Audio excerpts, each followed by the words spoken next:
If those boys bother you again, then fight. I'm scared. Don't you come back into this house until you've gotten those groceries.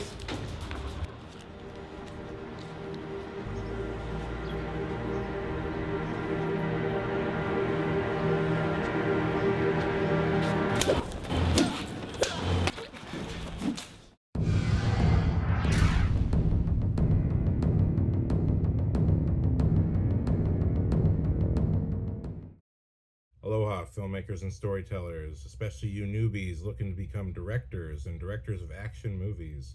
This podcast is for you. Once upon a time, I was a little 13-year-old who discovered I wanted to make movies, and I discovered that through the movie Blade 2. I popped in the DVD for Blade 2, listened to the commentary from director Guillermo del Toro, and the way he described using Renaissance painting as his influence for how he wanted to do the lighting style. When he talked about watching all of the original dailies, the original shot footage, pre-edited, of the first Blade, so that he can really capture the look and feel of a Blade movie, so that he was making a true sequel to Blade and not just something that was for his own demo reel. The fact that Del Toro found incongruities in David Goya's script and what he couldn't change, he tried to fix with his directing and also his techniques. Some of these things I went into in my previous video, and I'm going to be continuing that into this video. I'm Matthew Salanoa, a filmmaker and director of over 17 years. I've made my own little action shorts over the years, and all culminating into what I'm most proud of, 007, I Only Need One, which won awards and it's up to 20,000 views on the internet right now on YouTube. I know that's not the highest of James Bond fan films. It's a James Bond fan film after all, but I'm very proud of it. I think we did our best. It was a labor of love, and I will be getting to that movie specifically in a future video. But today I'm just talking about the building blocks of what made my mentality for understanding how filmmaking works. Because my dream is to direct Hollywood pictures. But I wasted no time. Since high school, I was directing short films, making documentaries, and I made action scenes across the years, all leading up to 007, I Only Need One. And look, I've had a freelance career where I was a video editor for a long time. I had multiple clients for many years. And although yes, we had a great working relationship, my personal feeling is that if they responded well to me, and thought that I was good to work with and could produce something. Likewise with when I was offered to direct 007, I Only Need One. If any of these people responded well to me, from my side of it, I take it as I've been doing my homework since I was 13, studying what a director thinks, how directors make choices in movies, and that has always informed how I make my stuff. So I wanted to make this podcast. My goal is to speak to the little younger me's out there who, something about YouTube reviews and movie critics is not really giving you what you need to know, right? You want to make stuff. You don't know where to start, or you have started, but you don't really know where you're going. And maybe some part of you wants to make action movies like me.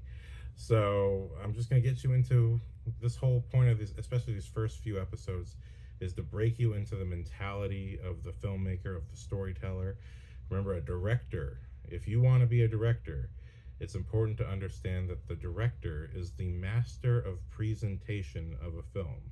Someone else might write the script. A lot of other people will collaborate and build the sets and make the costumes, and each person is contributing to telling your story. And that's something I'll get more into the other jobs as I go. But this specific podcast is all about the relationship between the director and how action movies are telling a story through the action. So I'm Matthew Salanoa. Welcome to Action Movies, Storytelling Through Action. And for this episode, I really want to get into how exactly does a director tell a story through action. So if you're kind of getting my drift, if you've been watching me from episode 1 to now, I've just been kind of building the mentality for how to appreciate and understand action movies. But this time, I really want to get practical. So, there's a little short film I made in high school. In my last episode, I talked about my very first short film. It was Romeo and Juliet. It was for a class assignment. All we had to do was our little group had to read one scene.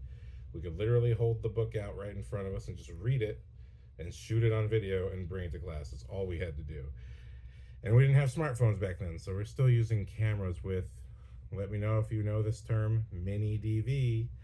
And that's how we shot it back then. We had mini DV cameras.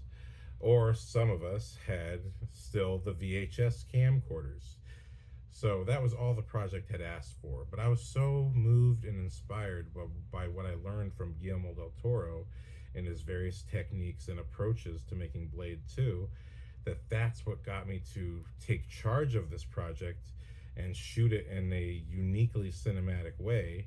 And by no means am I saying that if you watch this little classroom project, you're going to see the brilliance of a great director. What you're going to see is a student trying to make cinematic choices, and maybe once or twice it's there. You know, there's a glimmer of it. There's maybe this guy's a storyteller with cameras. Who knows? But I would say that I continue to study movies, watch the commentaries, learn from the director. If you want to direct movies, there is no point wasting time. Come up with something you want to shoot, grab a friend, or find a group of people who have like-minded interests, and go make something. But while you're at it, think about the movies you want to make and study them, and really try to get what the filmmaker says.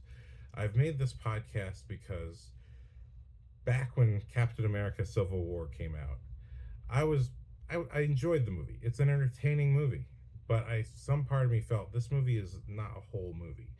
We got a bunch of half stories for all the different characters with varying ranges of drama that don't quite match and are not really successfully told within the movie. And I felt distinctly like that movie had been made to sort of please YouTube reviews. And quite literally, a week after the movie came out, after I saw it and had that exact reaction to it, that's what the filmmakers admitted. They said, when we made the script, when we were making this movie, we were scared of CinemaSins. We were scared of what YouTube reviewers would say. And you know what? It is good to get audience reactions to your movies. If you're a filmmaker, a great way to test your movie is to see what the audience reacts to, what do they respond to. But you know what? The audience doesn't actually know how to make a movie. So when you take something like CinemaSins, those guys can't make a movie. Or if they have, I have not seen it yet, and I'm sorry if I'm wrong. But, you know what I mean? I've seen quite a few times with some of my favorite podcasters, they can talk a big game about how they like their movies, but that is not the same thing as making a movie. There's an entire craft to directing how you do it, how to do it correctly. And if you don't know any of that, you're not going to make a movie that anyone really responds to. And that's what I've seen over and over and again. And I keep hearing about, oh, these TikTokers got all this money from Hollywood and their movie was terrible, like literally terrible, unwatchable. Well, that's because popularity is not the same thing as competence. And to be a filmmaker, it's a true art form. It really requires a tempered spirit with experience, but also the tutelage. You must learn. You must learn from the masters. And certainly if you intend to be a director in the industry, I believe in something called the industry standard. This is something I came up with after watching so many commentaries from directors that I came to understand every single director wanted to make a movie that looked cinematic, that would look good on the big screen. And every single choice they made was about, how is this going to be on the big screen? How is the audience going to absorb the story and really be affected by it? So I'm going to get into some of those lessons in this episode. Exactly, again, in this our special genre focus. This is action movies, storytelling through action. I'm talking about action movies. or at least action, or at least movies that feature action sequences, if it's not a direct action movie.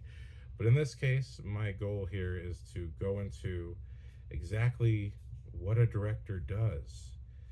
And I want you to understand that action itself, that word, it doesn't necessarily mean violence. It doesn't necessarily mean fighting. Simply physical behavior. How does physical behavior indicate storytelling? And then we take that to the next level and say, well, when it's inside of an action sequence, exactly how is that a part of telling the story? So I'm going to get into that we're going to get into some little baby steps. I'm going to talk a little bit more about stuff I made in high school and how that was the building blocks that got me more progress in my journey to becoming a filmmaker. Or I guess I technically am a filmmaker, but to become more respected and get work experience, all that stuff. So let's get into it. So let me talk about another a little short film I made. It was another class project way back in the high school days, and this was called Black Boy. We read a book called Black Boy about a young man growing up. I forget the author's name right now, but I should be putting the information right here. This was a book we read in class. I believe it's from the same teacher. I just happened to have her in an advanced English class of some kind. I can't remember exactly. But the book was called Black Boy. It's about his struggles growing up in, I forget where it was. I forget how he grew up. But he struggled growing up. He had situations where he had to become brave.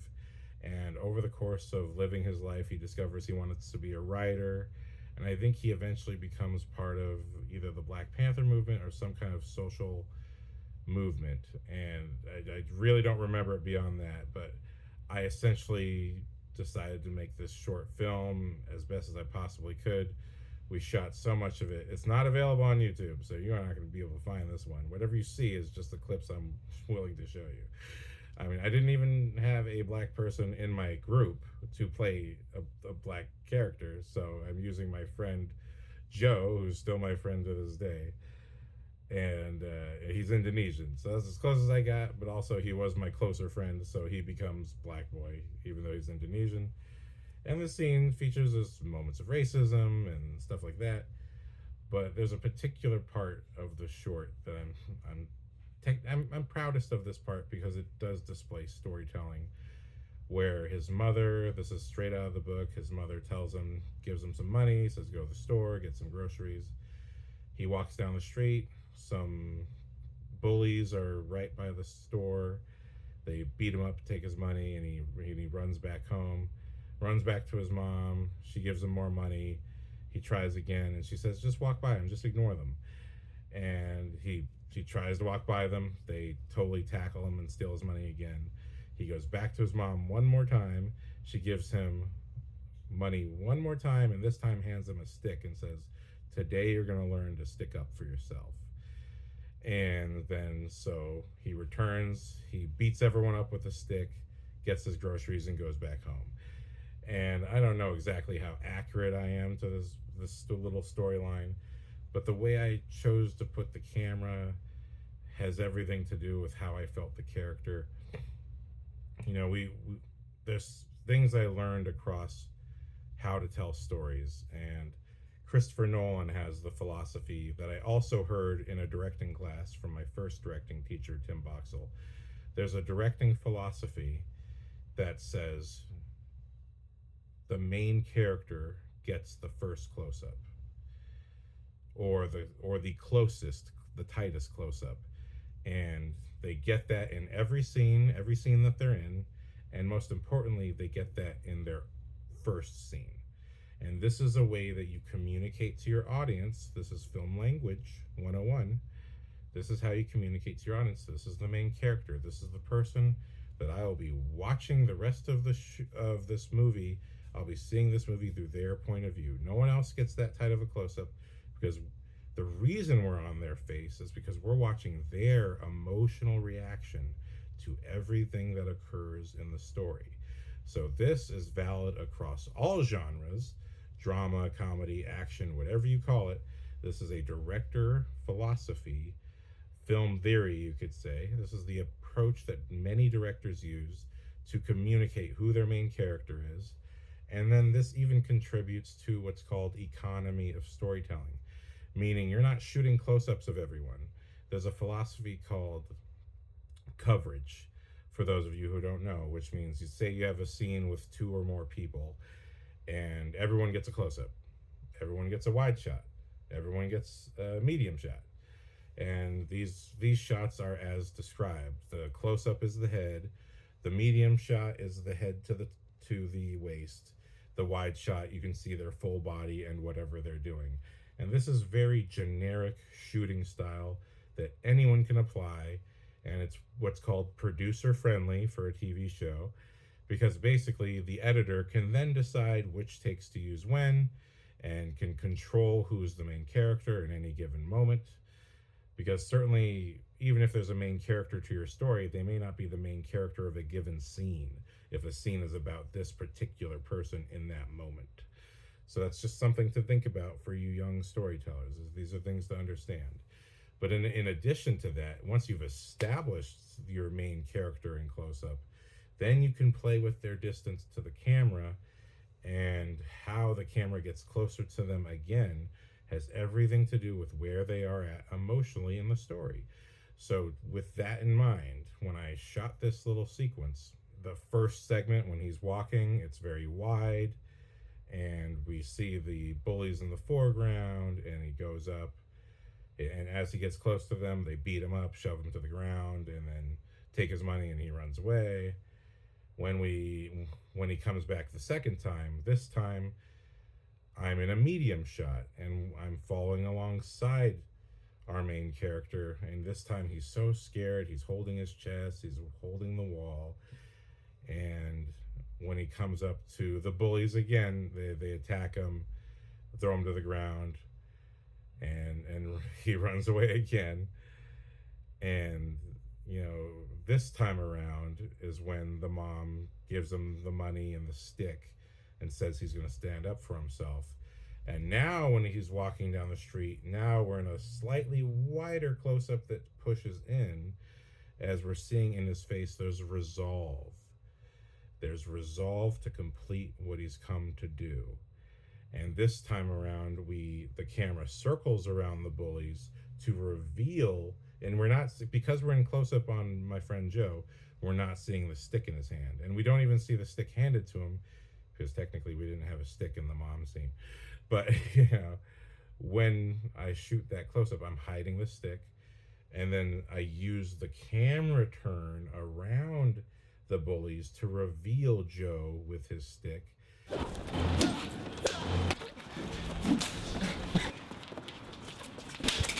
And also, because even though I haven't yet worked, years later, when I get to college, I would eventually meet an actual Hollywood stuntman and work with him and learn the actual tools of the trade of how to shoot and design stunts. Not that I got a comprehensive look, but I got a few experiences that were very valuable. But nonetheless, going back to this short film, I use the camera turn to reveal. This is something I've talked about in director's technique across Wyatt's Great Gut Reaction. I can't tell you which videos, but this is a technique called literally move to reveal. And I'm kind of making up the name, but it's still a technique that filmmakers do, where the camera turns around them, we see Joe with the stick, but it's not just turning around them to do the reveal, but it's also turning around them so that when he hits each one of them with the stick, the camera is in exactly the right place to make it look like he's hitting them in the face, even though technically he's where the stick is and where their faces are is just a safe distance away. So Joe can just swing, and all my friends have to do is go, ah, but the camera's in the right exact position that it completely sells the effect. And this is not my best sound design, but I do think this is an early sign of me grasping the directing technique. So if we break it all down again, what happens? How do I show our main character's emotional progression? First, he's in wide shot. He's the furthest person away from the scene, and the bullies are in the front. So they're the imposing threat, and he just walks right into them. The second time around, he comes to get groceries. Now we're in a medium shot, getting a little bit closer, but it's still a medium shot, and we're just showing his weakness, right?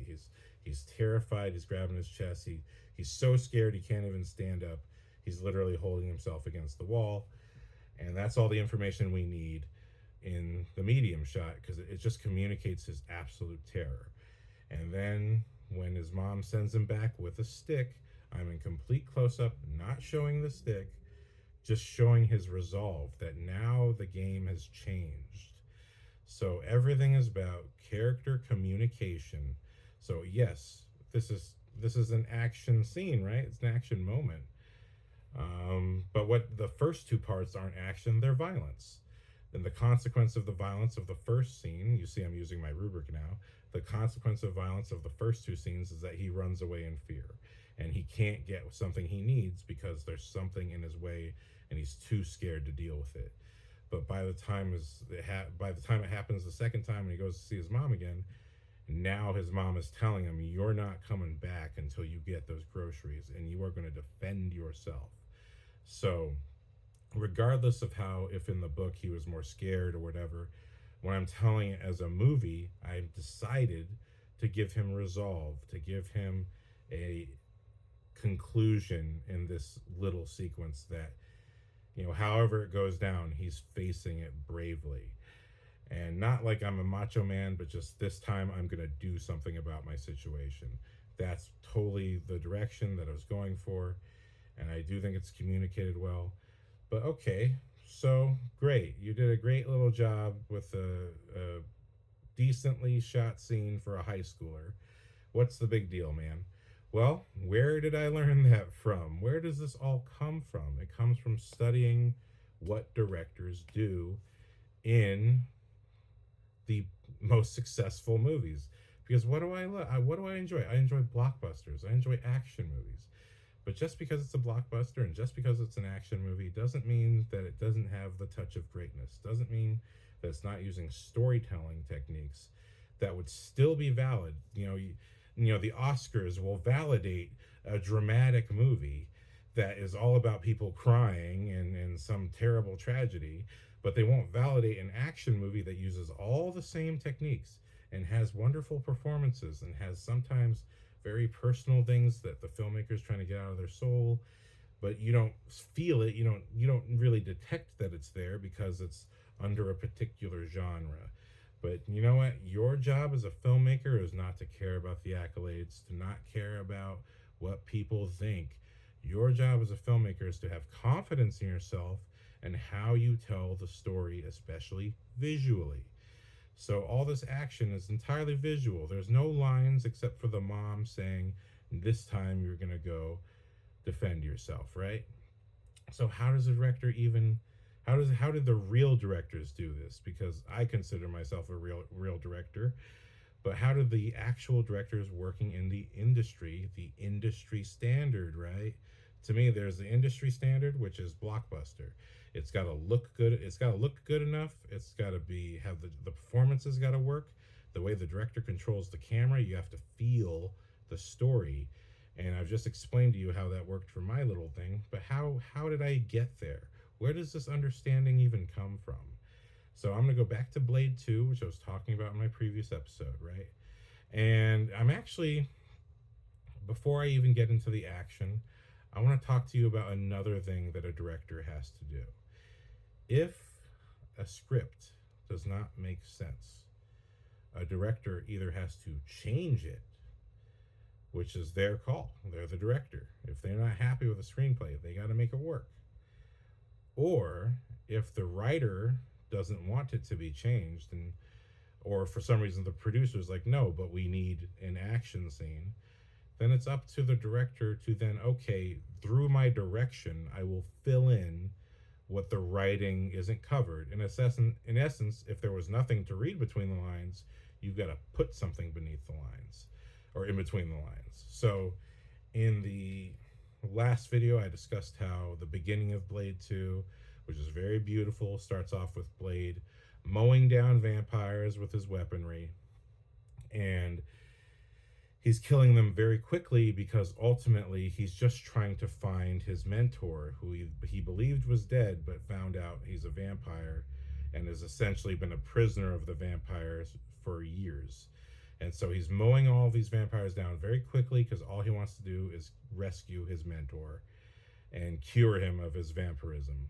Which, if you watch the first Blade, there is a cure for becoming a vampire developed by the end of that movie. Spoiler alert! I guess it doesn't count if you say spoiler alert afterward. But anyway, yeah. So that's so right from the beginning, there a story is being told, right? Like the action is very fast because the character has a specific intent. He needs to get somewhere as fast as possible to rescue someone he cares about most. And then I discussed the next action sequence, which Del Toro describes as a dance scene. Del Toro's approach to action movies is that action is just dance in disguise, much in the way people talk about comedy as drama in disguise, meaning there's still drama, it's just dressed up in a way that makes you laugh at it. So if you look at action through Guillermo del Toro's eyes, and look, Guillermo del Toro is the guy who made Pan's Labyrinth, which blew everyone's minds. But I was fortunate enough to see Blade 2, because I'm a little blockbuster dude, and then watch Devil's Backbone. So I already knew from Blade 2 and Devil's Backbone that this guy is an amazing filmmaker. And when he makes something, you need to pay attention. If you're a filmmaker, if that's your passion, that's your dream, then you need to pay attention to when someone like Guillermo del Toro makes choices in a movie. There's no point in calling yourself a director and going out there and making stuff if you're not going to at least take the time to do some homework and actually understand what real directors who achieve the industry standard are out there doing. So Del Toro, when he's talking about the second action scene, there's Blade returns with Whistler, he gives him the vampire cure, and all of a sudden these two ninja vampires sneak into their base, their little hideout. And when they drop down, what happens is Whistler shoots at them. And then to defend themselves, one vampire disarms Whistler and Blade engages the other vampire, and then it becomes this little sword fight between the two of them. And across the fight, you can tell from the physical nature of the second vampire that she's a woman, but you're only seeing her physique. But at the same time, their fight is very different. Their fight moves are a bit slower, not slow, but their fight moves, it's more of a sparring session. They're having a little bit more fun with each other. They're sizing each other up. And by the end of the fight scene, both Blade and Nisa, it turns out it's the vampire princess Nisa, have their swords at each other in a killing blow. So even though Blade has his sword at her neck, she has her sword at his groin. Both of these, the fight ends with them at a stalemate. And then the first vampire who disarmed Whistler calls for the violence to stop and says, "We are here to deliver a message."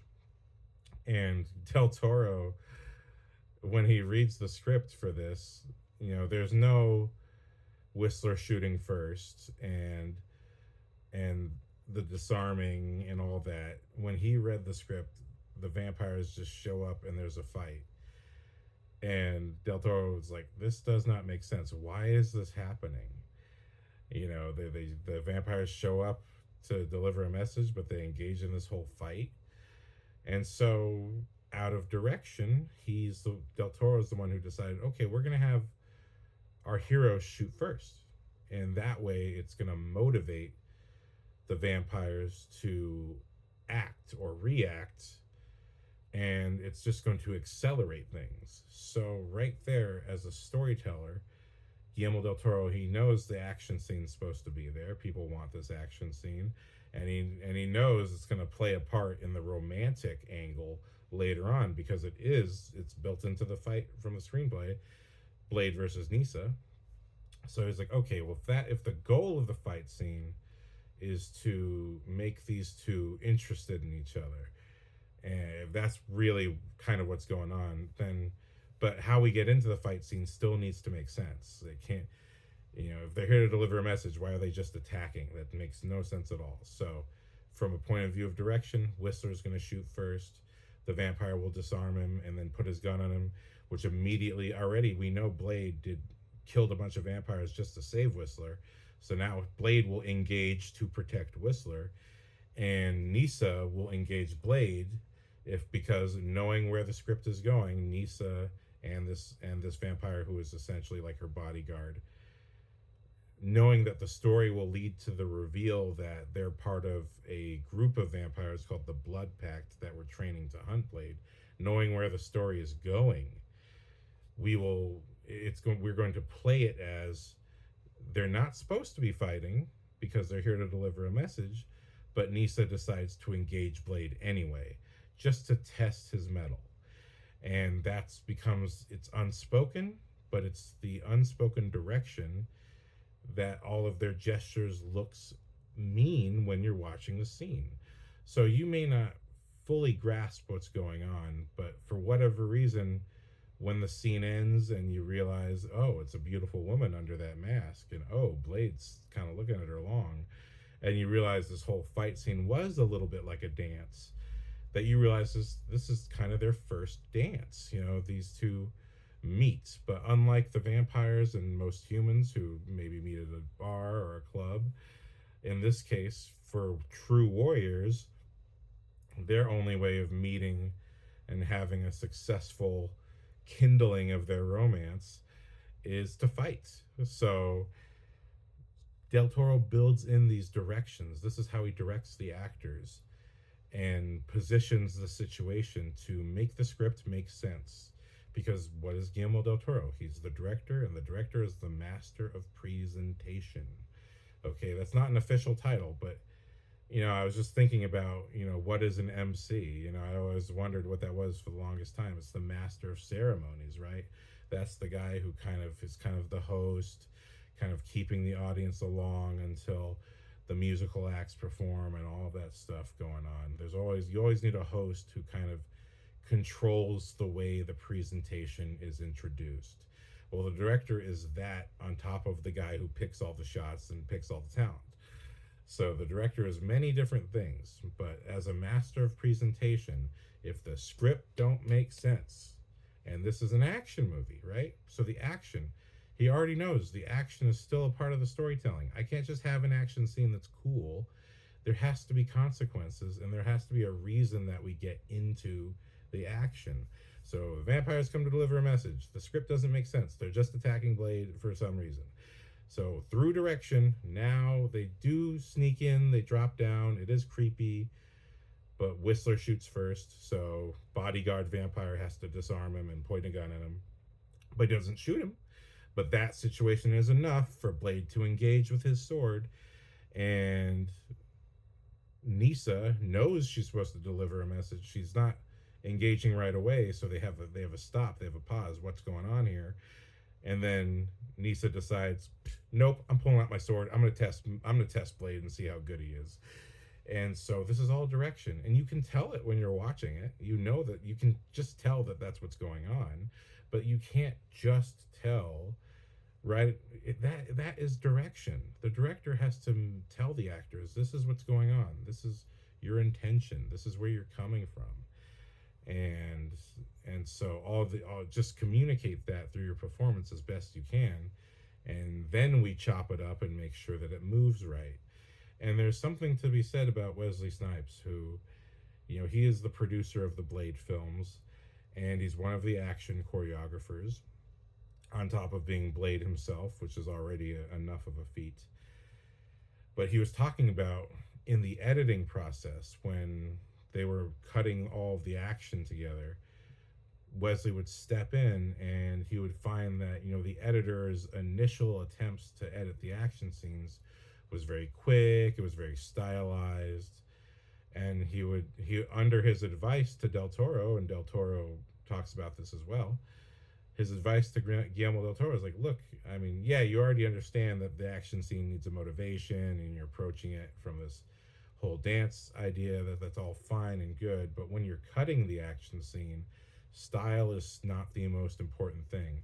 You still have to convey the emotion and where the character is coming from into your edits so that the audience can see what the character is going through.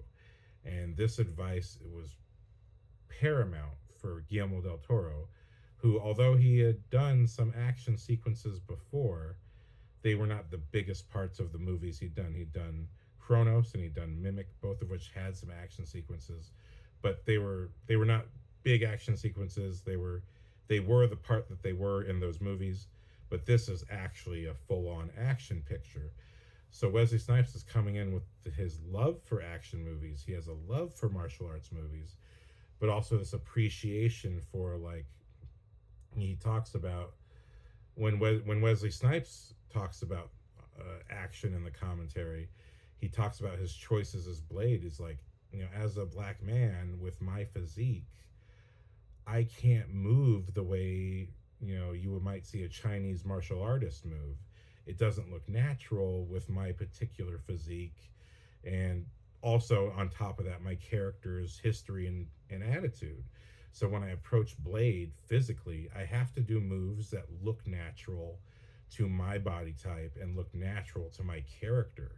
And all of that goes into his performance. And so when he's talking to Del Toro, he's like, that's something you have to take into account, that this character has a point of view in the scene. And even though it's an action movie and your instinct is to make it fast and cool, you should still be looking for those performance moments that still tell the story. So that was huge. That was a huge lesson for Del Toro. And Del Toro touts Blade 2 as being his favorite experience making a movie because it allowed him to grow as a craftsman. And as a craftsman, I already talked about how a director chooses close-ups, right? And now I've told you how a director looks at a script, and if it doesn't make sense, tries to make sure that the action, and what is action again? It's your physical behavior, but in this case, it's an action sequence, violence. So all of these building blocks have to make sense and have to tell a character journey. Because again, this action scene does not exist in a capsule. Something led to the action scene, and the action scene is going to lead to something else. So everything within the action scene has to play a part in the larger story. And if you do not understand that, you will not make a good action movie. You will make a bunch of kind of cool looking moves, and the audience will most likely think your movie sucks because you're not telling a story. A story is exactly whatever a story needs to be, and nothing more and nothing less. So in the case of Blade 2, once we get Blade and Nisa kind of meeting each other, and there's something there. She's very beautiful, and he has a long look at her after that action sequence. So that action sequence is critical to the through line of the movie, which is they will have little building blocks of romance throughout this movie. And every interaction Blade has, because eventually Blade meets the Blood Pact, who was trained to hunt and kill him. But as I mentioned in the previous video, for those of you who haven't seen Blade 2, and I'm just spoiling it for you, what motivates the story in the first place is that this new vampire has emerged called the Reaper. And the Reaper vampire is sort of a drug addict zombie vampire. This vampire doesn't just feed on human beings, but it also feeds on other vampires. And every person, although a normal vampire could bite someone and they could just die, when a Reaper bites anyone, human or vampire, they also turn into a Reaper. So this is a very terrifying concept, especially as these are not creatures that can even be reasoned with. So this team that's been specifically trained to hunt Blade now must team up with Blade because he's the ultimate vampire hunter, and who better to figure out how to kill this menace of these Reapers, these zombie vampires, who better than Blade to help them do that? So here's another thing that's important to understand. Action movies, storytelling through action, okay? We're always talking about story. What is story? Story is character. What is character? Character is conflict. Conflict reveals character. Conflict shows what a character cares about. So a story is watching characters have conflict either with each other or with themselves until the end, where you see where that character's journey leads them. So as a director, you have to always make sure your characters are fleshed out, distinct, and that no character is a waste. And that's absolutely Guillermo del Toro's approach to filmmaking. There's a great book Del Toro wrote that I read. It's beautiful. It's called Guillermo del Toro's Cabinet of Curiosities. Long before it was a TV show, Del Toro made this beautiful book that featured lots of excerpts from his many journals across so many movies, where he talks about the building blocks of his philosophy in making movies. And I highly recommend.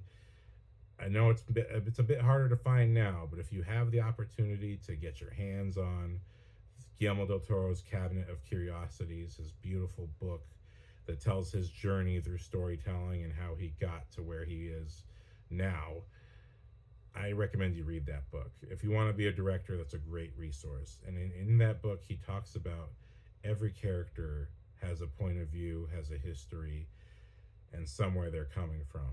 And not every director has the same philosophy. I want to make that clear. Every director has their own philosophy, but most directors who have the industry standard do understand the same basic fundamental things, like introducing your main character in close-up and all that stuff. But beyond that, it is each individual director's approach to making a movie that defines how you as the audience member experiences that movie.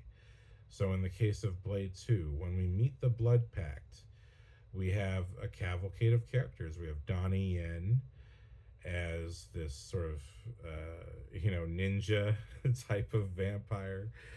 We have this couple, this giant tall guy and this cute kind of pixie girl. And we have Ron Perlman and the guy, I don't know the actor's name off the top of my head, I'm sorry. But he was in Fast and Furious. He was in the original Fast and the Furious. He had the chainmail and all that. And in this movie, he's playing basically the same character, except he's friends with another vampire he's kind of always shirtless and he's kind of got glasses on. He kind of has a John Lennon as a vampire thing going on. So all these characters are very distinct. And what Guillermo del Toro says is, again, in the screenplay, they were not really well defined.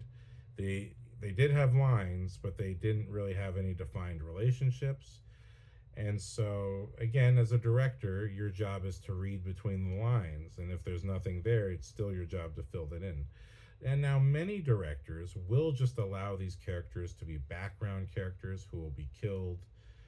These are cannon fodder characters who, across the movie, as they learn about these Reapers and attack them and engage with them, these characters will be killed off one by one. This is kind of the horror movie trope. But in this case, Del Toro, knowing that these characters are the cannon fodder and knowing the horror genre, and let me go back to my little behind the scenes trivia. Guillermo del Toro was offered to direct the first Blade after he made Kronos. But he didn't want to do it because he had already made a vampire movie, Kronos. It was a vampire movie. He didn't want to go from vampire to vampire. And he just wanted to do his own thing. But then when it comes to Blade 2, he had said, look, I made a studio movie and it's not a no, but I need to make my own movie again. I need to get back to my art. And so if you're willing to wait for me and let me make Devil's Backbone, then I will come in and I'll make Blade 2 with you guys.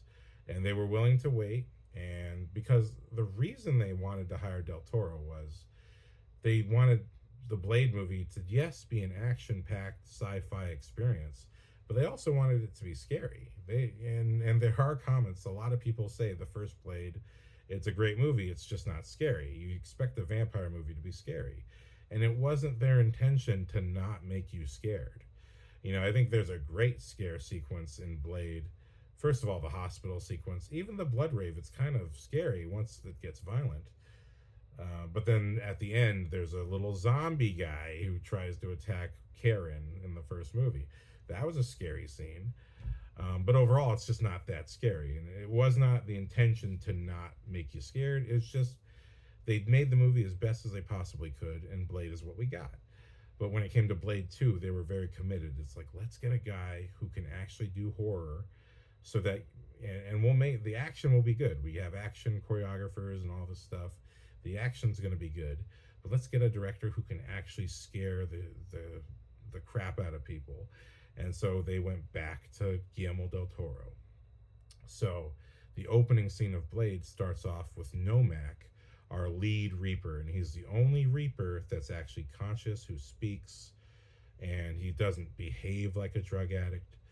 And the opening sequence is a kind of legitimate horror sequence where at first we think this homeless guy, Nomak, he looks homeless, and yet he does kind of look kind of regal at the same time because he's got a really big jacket, but he kind of looks like a homeless person of a regal nature. And he's at a blood bank in Prague where he's next to an actual junkie who's like, hey, they take your blood for cash, and they don't care how much you give. You know, meaning a typical blood bank doesn't take. They know they can't take too much blood from you, otherwise you'll pass out and die. So this is blood bank clearly corrupt, is taking as much blood from people as possible, and Nomak, pretending to be a normal guy, asks questions, and he's trying to offer his blood, but the blood bank does seem to do some kind of thorough checking to the quality of the blood and says, hey, before we take your blood, we need to do some tests on you because your blood doesn't look right. There's something wrong with your blood. And he's like, what's wrong with it? It has some kind of genome that we don't recognize. And so they take him into a room, and it's kind of like a dentist type chair, and they strap him in, and they're like, we're going to take all your blood, man. We're going to take everything out of you and figure out what the heck you are. And he's like, no, you can't do this to me. And it's kind of feigning he's the victim, and then he starts laughing, and then he starts eating these people, and blood explodes. And it's not super scary, but it's a little bit scary, and it's just a hint of the terror of the Reapers to come. And it's a great opening. It's a perfect opening for Blade 2. Blade 1 starts out with the blood rave, which is unquestionably great. And part of the reason Del Toro wanted Blade 2 to start off with a smaller horror scene is he wanted to establish the tone that, yes, this is going to be a scarier movie. But also he knew that part of the problem with Blade 1, as great of a movie as it is that the blood rave sequence was so epic and amazing that, as good as the ending is, it's not as good as it could possibly feel, because now our scale is the opening. Like, the opening is so good that the ending doesn't have the same climax. And so part of the building of the entire movie for Del Toro was, I want to make sure that the final action scene is as climactic as it possibly can be. And so we're going to start off with the smallest action scene possible, which is not really action, it's more of a horror scene that introduces our bad guy, because A, you want this to be scary, so we're going to establish that scary tone, but also B, it's going to just a small level of violence that'll promise a massive amount of violence by the end of the movie. And he keeps his promise that each action sequence is distinct, even though each action sequence is still epic and has signature moments. It's something that every action movie is supposed to have. Is every action scene's got to have a signature moment that makes it distinct. But at the same time, he's building his action so that as you get further and further in the movie, the action sequences get bigger and then more intense. And literally by the finale, it's Blade versus Nomak, the initial vampire who starts out the movie. So Del Toro, as a director, is working on so many levels. From the individual scenes, he has to make them make sense and establish how characters will start relationships, like Blade and Nisa. But then he also has to realize that, the honest truth about the previous movies, that the ending it was a good ending, nothing wrong with the ending necessarily. It just wasn't as climactically amazing as the opening. And his idea was like, let's make sure the ending is as big and intense as we possibly can make it. And so, but also again, it's a horror movie. We're trying to bring more horror into this because it's vampires, and that's what we wanted to do in the first movie. So and remember, horror has its own rules as well. So in horror, you have cannon fodder. You have all the characters who are going to die, all the way up to the end of the movie. And so that is what the blood pact is. So to circle this all back to that point, when we are introduced to the blood pact, again, the script didn't have them having individual relationships or anything like that. And it was Guillermo del Toro who decided, okay, this is like a group of 8 people. I'm going to pair them all up. So there'll be pairs of people so we can establish different rapports and relationships. And even though it's only visual for the most part, at least the audience can get a feel for them so that when we get to their inevitable deaths by the Reapers, we will hopefully feel something for them. We'll feel the terror of the moment. And it's just gonna help the audience be into the movie. And that's what a director is supposed to do. You're supposed to create characters that the audience feels something for, which whatever the genre is. If it's horror, they're gonna die. If it's action, they're gonna live, most likely. And then if it's drama, they're gonna cry at some point and then resolve their issues. But either way, you have to think of all the building blocks. But as an action movie, I thought this was very critical and beautiful to understand that, so a director doesn't just make the script how it's written. A director can do that. And you see it, there's a lot of movies where guard 1, guard 2, henchman 1, henchman 2, they don't have names, nothing's going on with them. They have no distinct characteristics. And what happens when you watch them? You don't feel anything for those movies. They go completely forgotten. This was my problem with Love Hurts. As much as I love Ki Kwan, he's wonderful. But, the characters were not distinct enough for the movie to give the audience anything. They had a couple distinct characters, and everyone else was had such a generic glaze that there's nothing for the audience to grab onto when there's a death. And when there is death, it doesn't matter to the main character, or it doesn't actually affect him during the course of the story. So you got a movie that has events that make sense on paper, but beyond the paper, when an audience is experiencing it, that's the director's job. You've got to catch what the audience is going to experience. So when we meet the Blood Pact, again, what did I say? Each character is very distinct. He casts actors who have a particular vibe, and then he pairs them. So these 2 guys are friends. These 2 are a romantic partner. And these 2 are also friends, but they're a little bit more military style. And even Nisa has her bodyguard. So there's a pair that everyone has their pair. And even how Blade meets these guys, he establishes his power through action. Now, it's not a huge action physical move, but what happens is Ron Perlman essentially plays the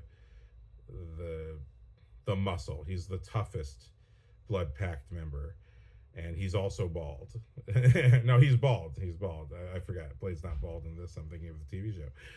Ron Perlman shows up. He's bald, and he asks Wesley Snipes' Blade, "Can you blush?" Which is actually something that an actual German person said to Wesley Snipes during the press tour of the first Blade.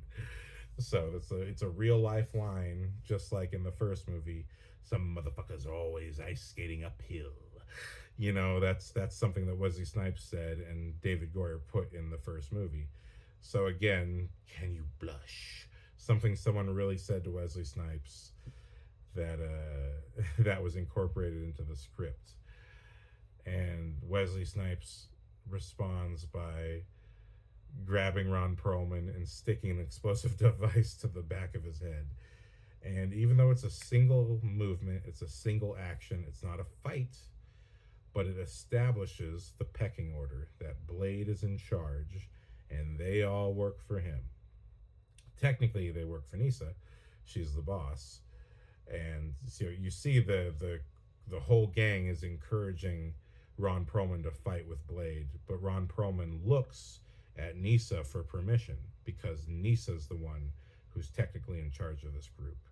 So even these little looks mean something, that you as a director are communicating relationships, power, and permission. Okay? And I'll be getting into power at some point, but right now I'm just trying to explain relationships, because how does a director tell a story through action? By establishing relationships. So Blade, in the first action scene, killing vampires left and right, he has zero relationship to the vampires, but he's doing it because of his most important relationship. His father, mentor, Whistler, needs to be rescued. In the second action scene, the vampires aren't here to fight. It's the heroes who shoot them first. But Nyssa engages in battle with Blade to test his mettle, to see how good he is. And what ends up happening is they end up proving themselves to be equal fighters. And it's the spark. It's the beginning of their relationship. Although their relationship, because of the nature of the story, Del Toro, in the script, they have a sex scene. Del Toro notoriously fought against that. And he seriously fought against that. There's not enough room in the movie to make that believable. So he made sure that's not in the movie. But what he does is, okay, but this is the seed. It's the seed for a romantic connection, that across the movie, Blade will slowly care more and more about Nyssa, and Nyssa will challenge Blade. And that's something that is done through the action, that first they must impress each other through dance or the fight, and across the movie that impression will matter, because then they start to look out for each other. And again, we already know from the first movie, Blade is maybe a little bit more compassionate toward women, period, even if they're a vampire princess. But he normally wouldn't care. But what's cool about the movie is that when Blade takes leadership over these vampires, it's kind of the first time he gets a whole gang of people that are like him and can do what he can do. And he kind of has fun having a little group, even though he must maintain absolute dominion over them because all of them want to kill him. And ironically, the only one who doesn't want to kill him is the girl he fought with at the start of the movie.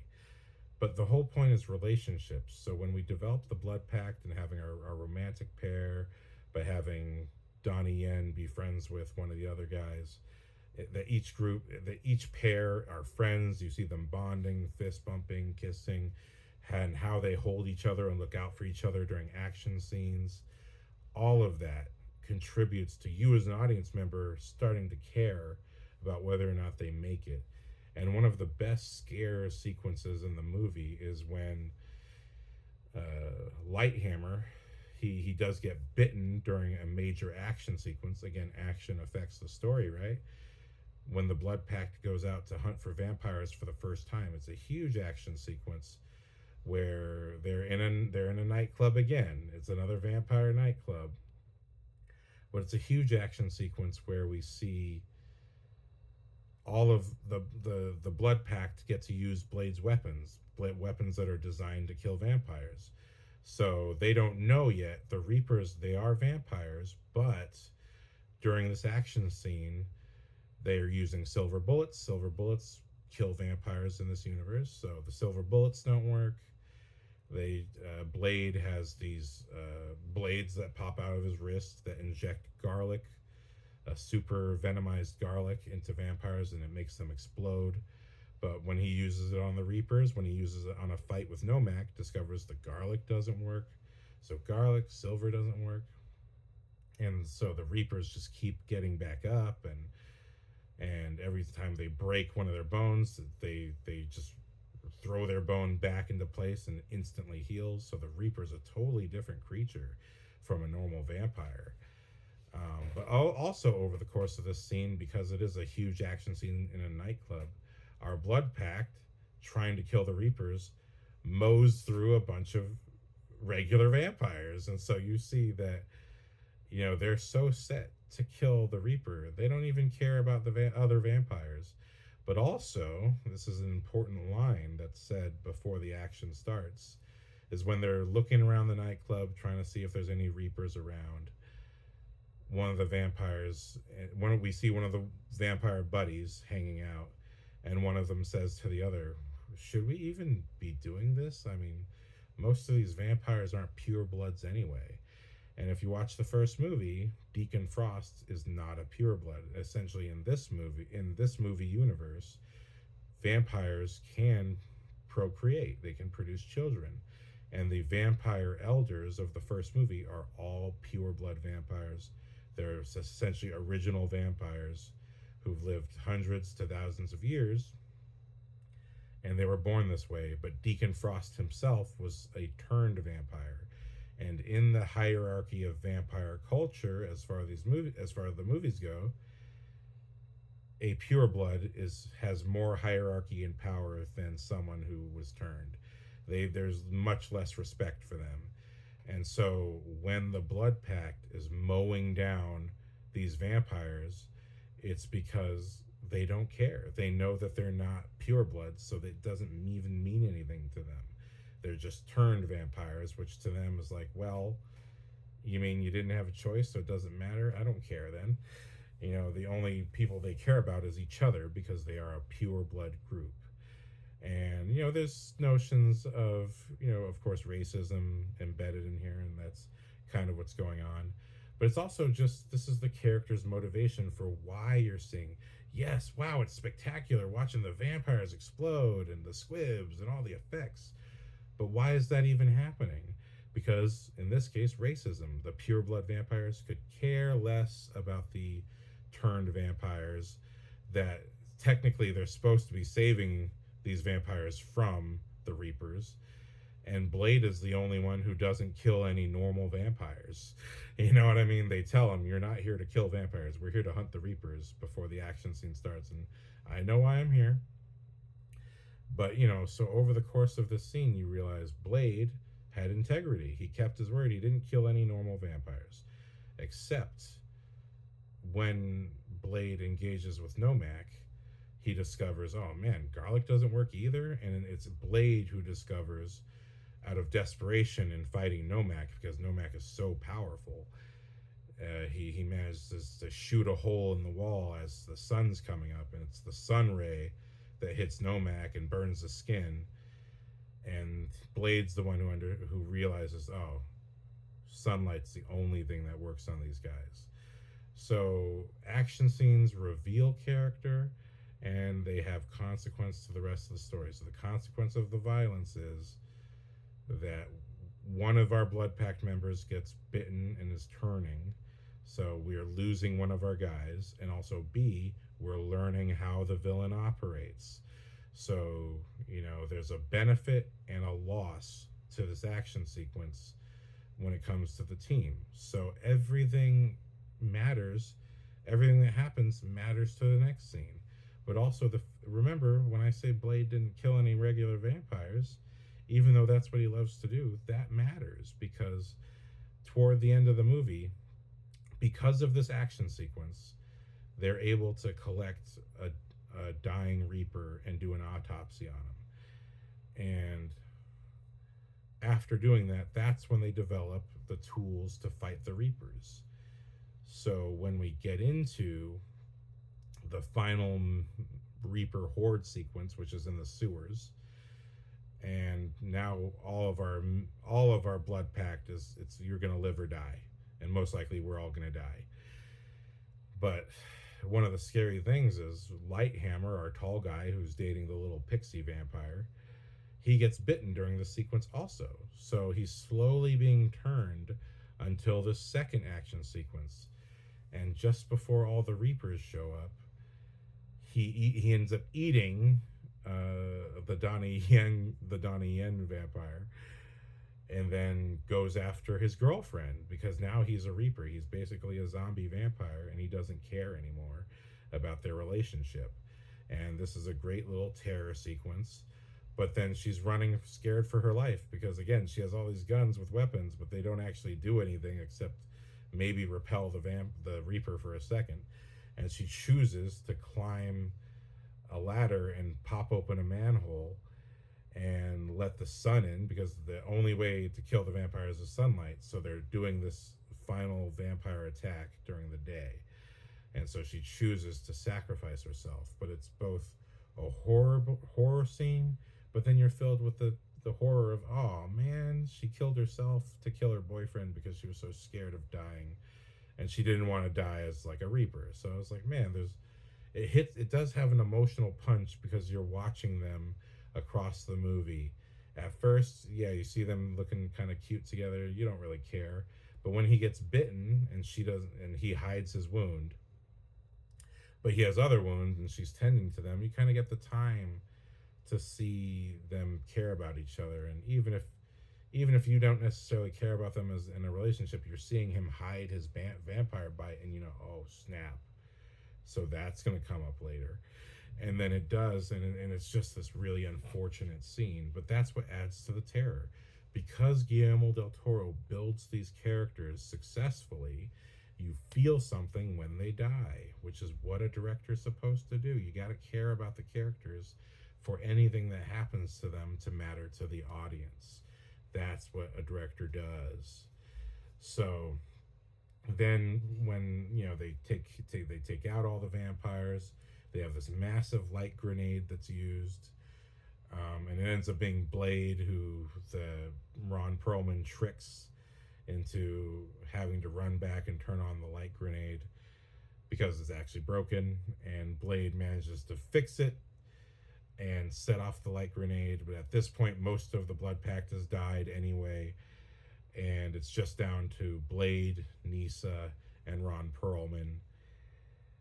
And something I forgot to mention is that the vampire that died during the nightclub scene, this angers our vampires. This angers the Blood Pact. And so Ron Perlman and his buddy vampire, the guy from Fast and the Furious, they decide to take it out on Whistler. And Whistler is down there with them, helping them hunt for the Reapers.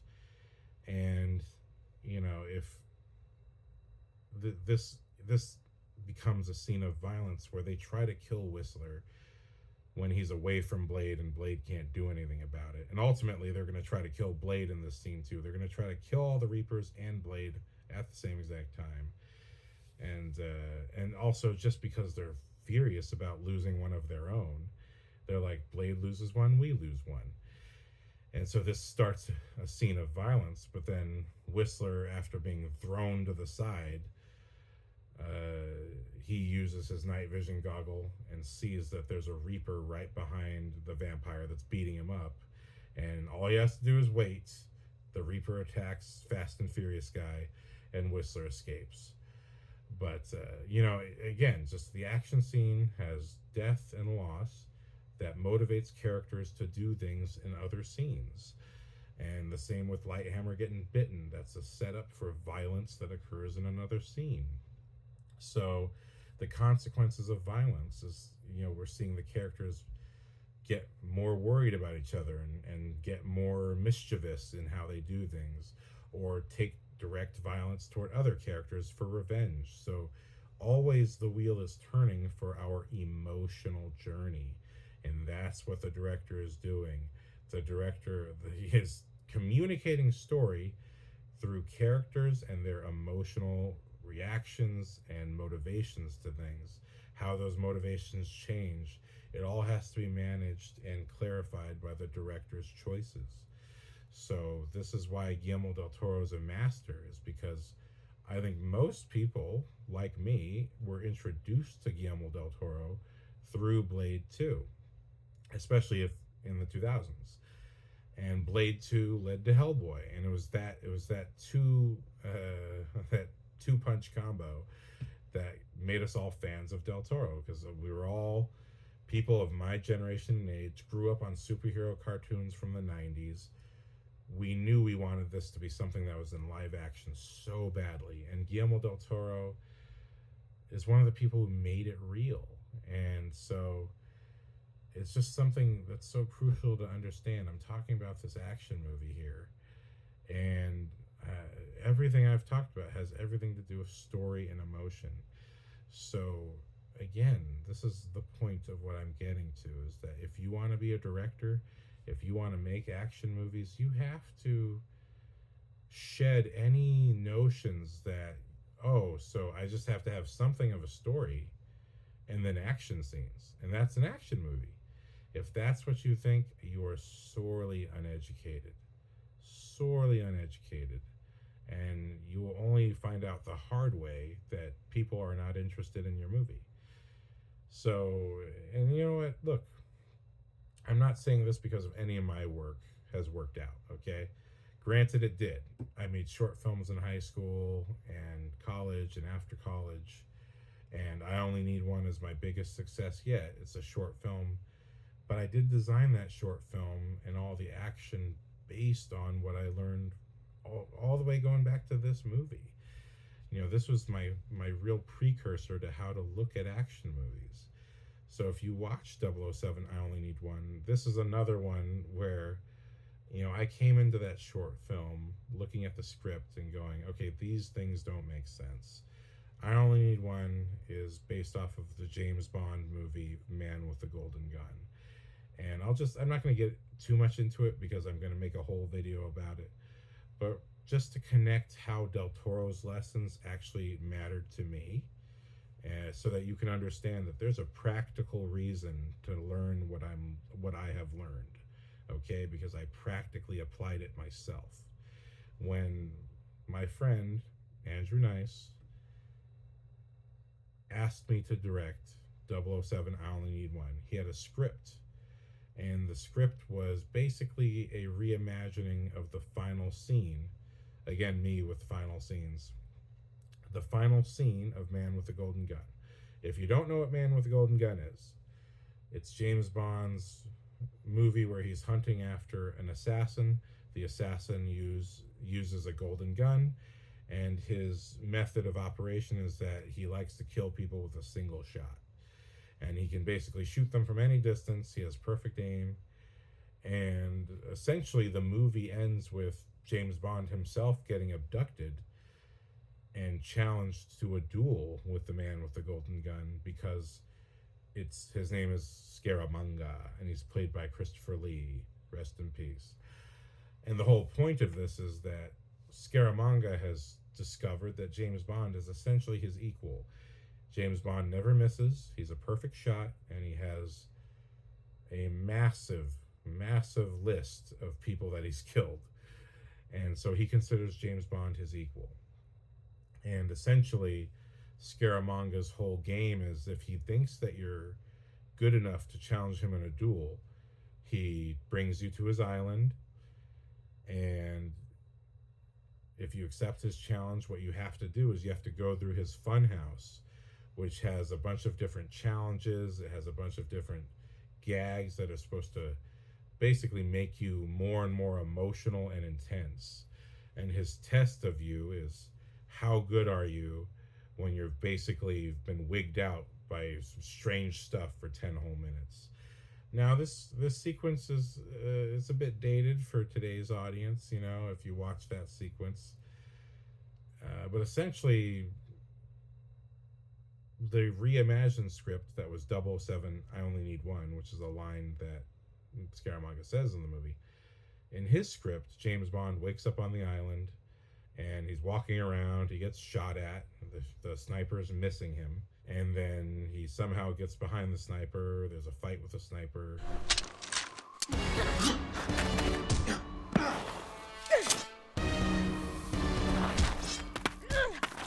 He takes the sniper's sniper rifle, gets attacked by a man with an axe, and then all of a sudden finds himself inside the funhouse where Scaramanga duels him. And so, reading it, it was a fun read. It was a fun, easy read. But as the director, as this being my lesson, if things don't make sense, you have to make them make sense. That's your job as a director. And certainly as an editor, I've discovered over 17 plus years of editing for other people, I've discovered that, half of people enjoying a movie, whether it's no matter what it is, documentary or short film, especially when I made experimental stuff, but when I edited for other people, I came to the real understanding that half of people enjoying a movie is just understanding what's going on. And as an editor for other people, I knew that instinctively. I was just trying to get myself to understand what's going on and feel it. But then when it came to directing, I would be experimental. I would do weird stuff and people wouldn't get it. And that was my college years. I was very experimental because I didn't care if anyone really liked it. I just wanted to please myself and just experiment and see what worked and what didn't, because I'd already had 4 years, or really 3.5, of making short films and documentaries. And I got very good by my high school year of making these things. So I already felt like I had a handle on it. But basically, fast forward, to 2015 when I'm making 007 I Only Need One. This is 3 years after graduating college. I'm looking at the script and my instinct goes right back to Blade 2. Like, this doesn't make any sense. Why did he wake up on this island? Okay, I guess he was drugged, but the script doesn't make that clear. Why is the sniper missing? It's a guy in the script. Why is the sniper missing?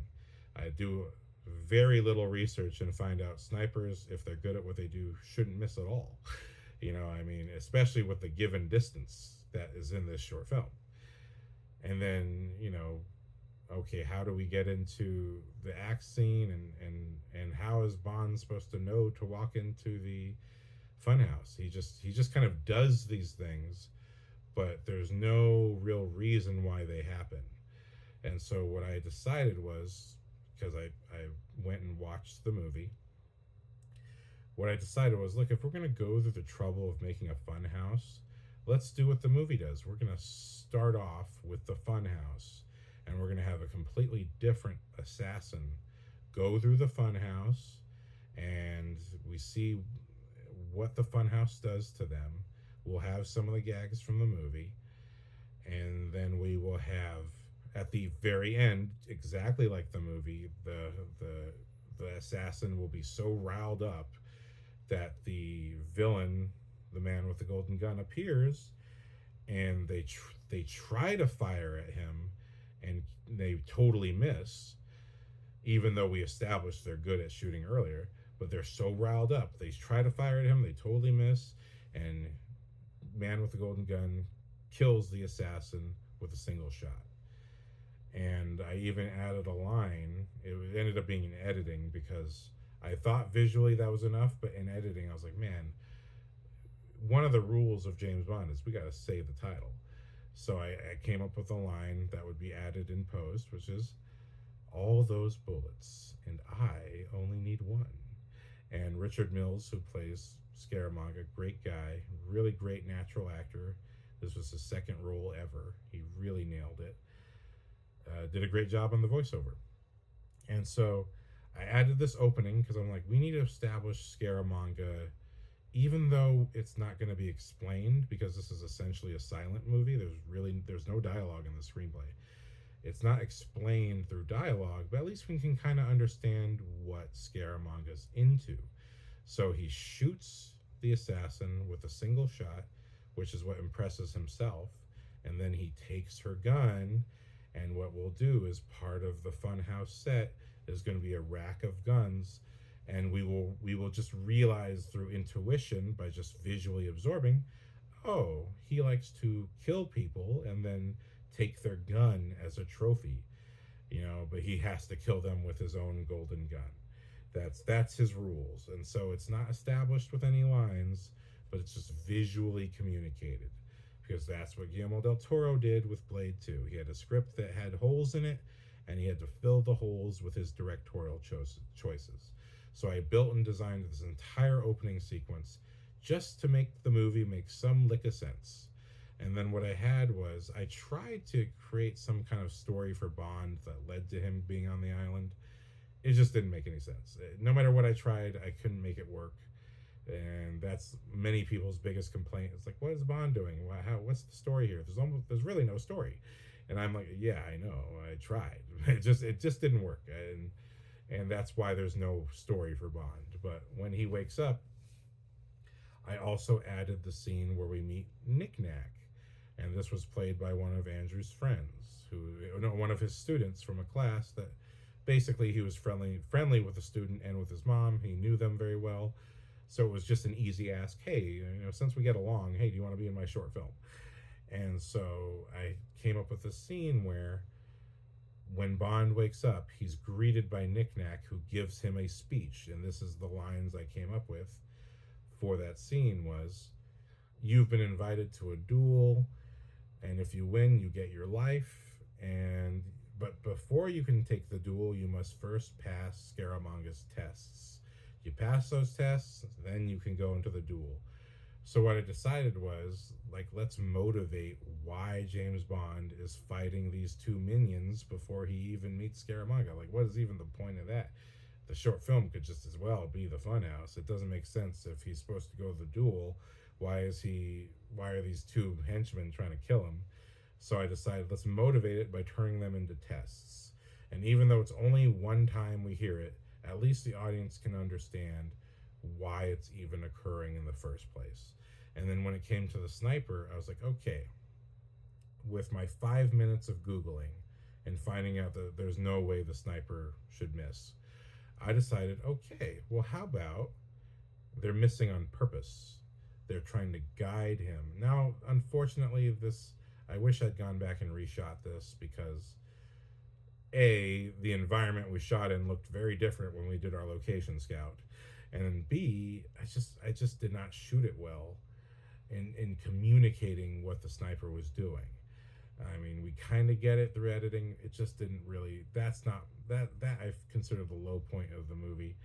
But my whole idea was, okay, so they're missing on purpose to herd James Bond toward danger. And the real first test is the sniper is herding James Bond, trying to get him to run off a cliff. And there's going to be some skulls and bones and debris down there to show that this is what she does. A lot of people fall for the trick and they just run themselves off of the cliff.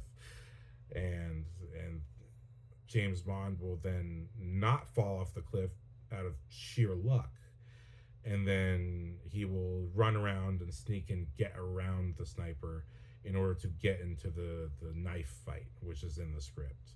So I'm building with, again, Guillermo del Toro's wisdom in mind. I'm trying to build a logic to why these things are occurring, so that at least as an audience member, even though there's no dialogue to explain it, you're kind of like, oh, okay, so this is all going somewhere. I may not fully grasp what's going on, but it's going somewhere. And so also when we got into the sniper fight, when we got into the knife fight, Bond disarms her, takes her sniper rifle away and tosses it to the side, and that's what motivates her to pull out a knife. And I added a moment of her stabbing at his groin, and he dodges it just in time. And I added that because, again, James Bond movie rules. When there's a femme fatale, or even when it's just the bad guy themselves, someone at some point threatens James Bond's family jewels. This happens not in every James Bond movie, but it happens in a good amount of them. So that's why I have the knife stab. I kind of designed it as the first test is, can you figure out that you're being herded off a cliff? And then can you find a way to defeat this sniper? So there's kind of two tests in one. And then I can't remember, it may have been in the script already that James Bond uses the sniper rifle to see Scaramanga, and then Scaramanga points. And here's where I use my camera turn again. So that same camera turn I do around the bullies, now I do with James Bond having the sniper scope on Scaramanga. And this reason I'm glad this is here, and I can't remember if I came up with it or not, is just to establish their conflict with each other. Bond needs to see his enemy that he's going to be after in the next scene. Otherwise, again, how is he even going to know that he's won?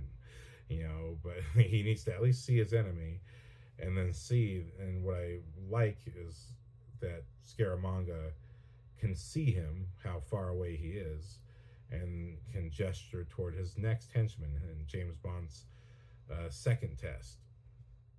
And so I use the pointing and I use James Bond's point of view as a means of, again, economy through storytelling. I could have tried to get a bunch of different shots of Scaramanga at the party, but the truth of the matter is we were using the side of a building that I will not name. We were using the side of a building that I knew if I shoot it this way, no one's going to tell that this is a well-known building. I shoot it this way, nobody can tell. And not only that, it's supposed to be a party with a bunch of bougie people, and it doesn't make sense because it's only 3 people there. So I just was like, okay, well, economy of storytelling. I only need the point of view of Bond in order to communicate what Scaramanga is doing. So that's the only thing I shoot, just to communicate, hey, Scaramanga's having a party, and we see he's having a party. And not only that, but Scaramanga can see you, Bond. As far away as you are, he sees you and looks at you directly, and gives you a little toast. And then he points, and then my director instincts, the camera turns as James Bond looks off camera, and the turn reveals our Axeman, Jaime Flores, coming down with an axe. And this wasn't in the script, but I asked for it. I said, I want him to destroy the gun so that we really establish his power and have a cool effect right away. Again, every action scene, as I've learned from action movies, needs its individual signature moment. And so with the knife fight, it's the stab to the groin. With this fight, it's camera turns. Immediately, James Bond loses a weapon, because I was like, let's make sure that this fight has to be a physical fight. If James Bond has a sniper rifle, he'll just use the sniper rifle to get out of it. Let's make sure he can't do it. It's the same reason we got rid of the sniper rifle for the knife fight, but now it needs to really be gone.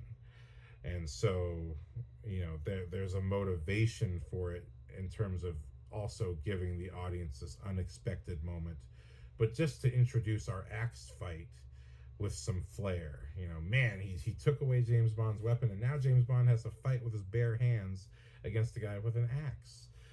But then another signature moment that I came up with based on James Bond rules is, at a certain point in the choreography, James Bond kind of gets strangled, and it's kind of like he's almost going to die. But the way it was choreographed, James Bond just gets out of it. But again, doing my homework with the James Bond movies, because part of my homework was watching every single James Bond movie before we shot, and listening to the music every single day until I finished editing, just to be in the James Bond mentality. And you see, everything's about mentality, right?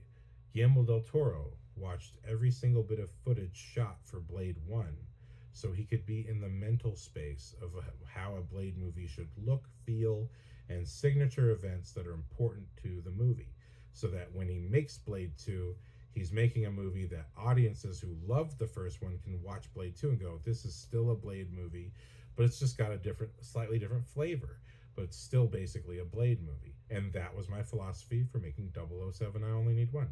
I was like, let's make sure it feels like a James Bond movie. There's signature moments, but also in James Bond movies, and especially Pierce Brosnan ones, he often faced a villain who would get him to the point of almost dying, whether it's GoldenEye, being strangled by the legs of Famke Johnson, or in The World Is Not Enough, when he's put in that torture device and again he's strangled by the neck.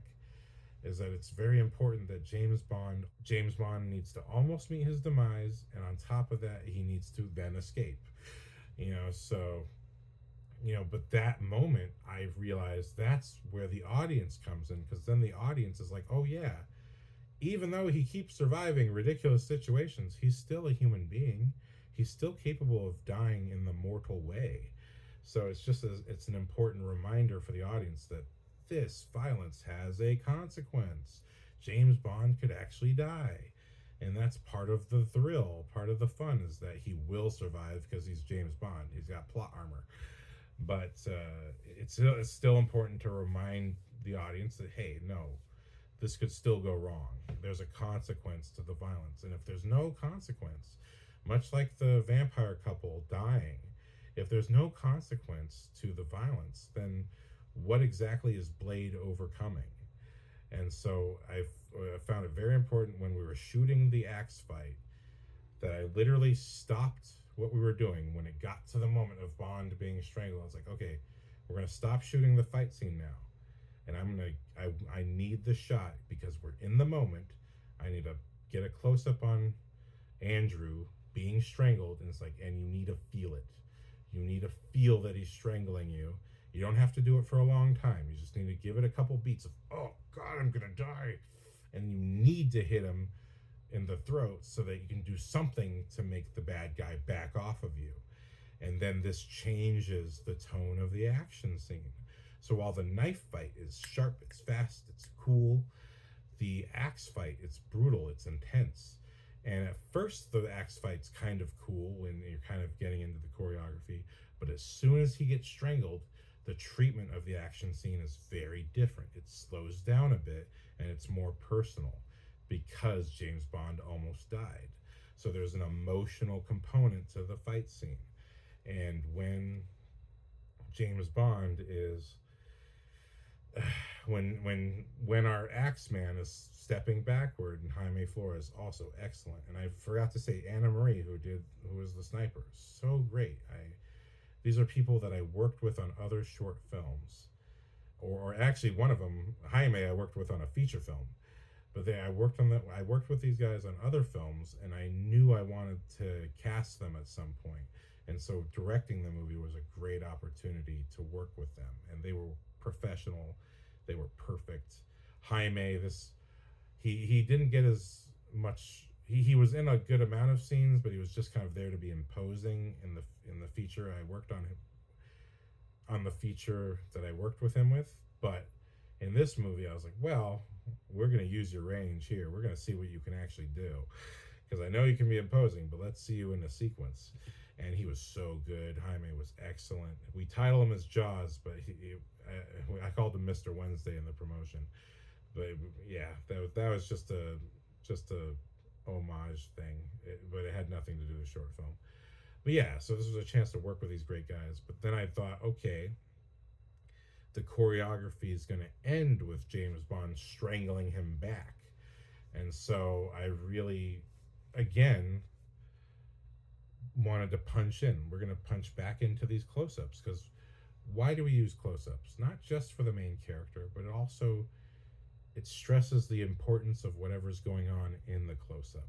So when we punch in on a close-up of James Bond strangling, it's because he might die. This might be the moment he dies. It's so important to punctuate emotional moments. And so when Bond is strangling him back, I say, okay, we're going to punch in on this choreography. You're going to do it, but I'm going to stress that, hey, really, let's make it take a minute. It shouldn't be fast. It's like, let's watch Jaime really struggle to breathe, and finally and Jaime delivered. I mean, he really looks like he's being strangled, it's really crazy. Because, when you work with Andrew, a professional stuntman, they know how to make things look violent, but actually everyone's being very safe. So it's a very controlled. People ask questions. Oh, when you did this action scene, do you feel like you could fight a real person? They think, you as an audience member, think that you're watching a real fight. It's not a real fight. It's designed to be very safe and look like a fight. So really, most of these people are not training to fight. They're training to look cool in an action scene. If you watch a real fight, a lot of times it's pathetic, or it doesn't look that cool, or it's shockingly short and scary. You know what I mean? But when it happens, people bleed, they die, they get hurt. But that's also the reason why James Bond movies have the moment of mortality.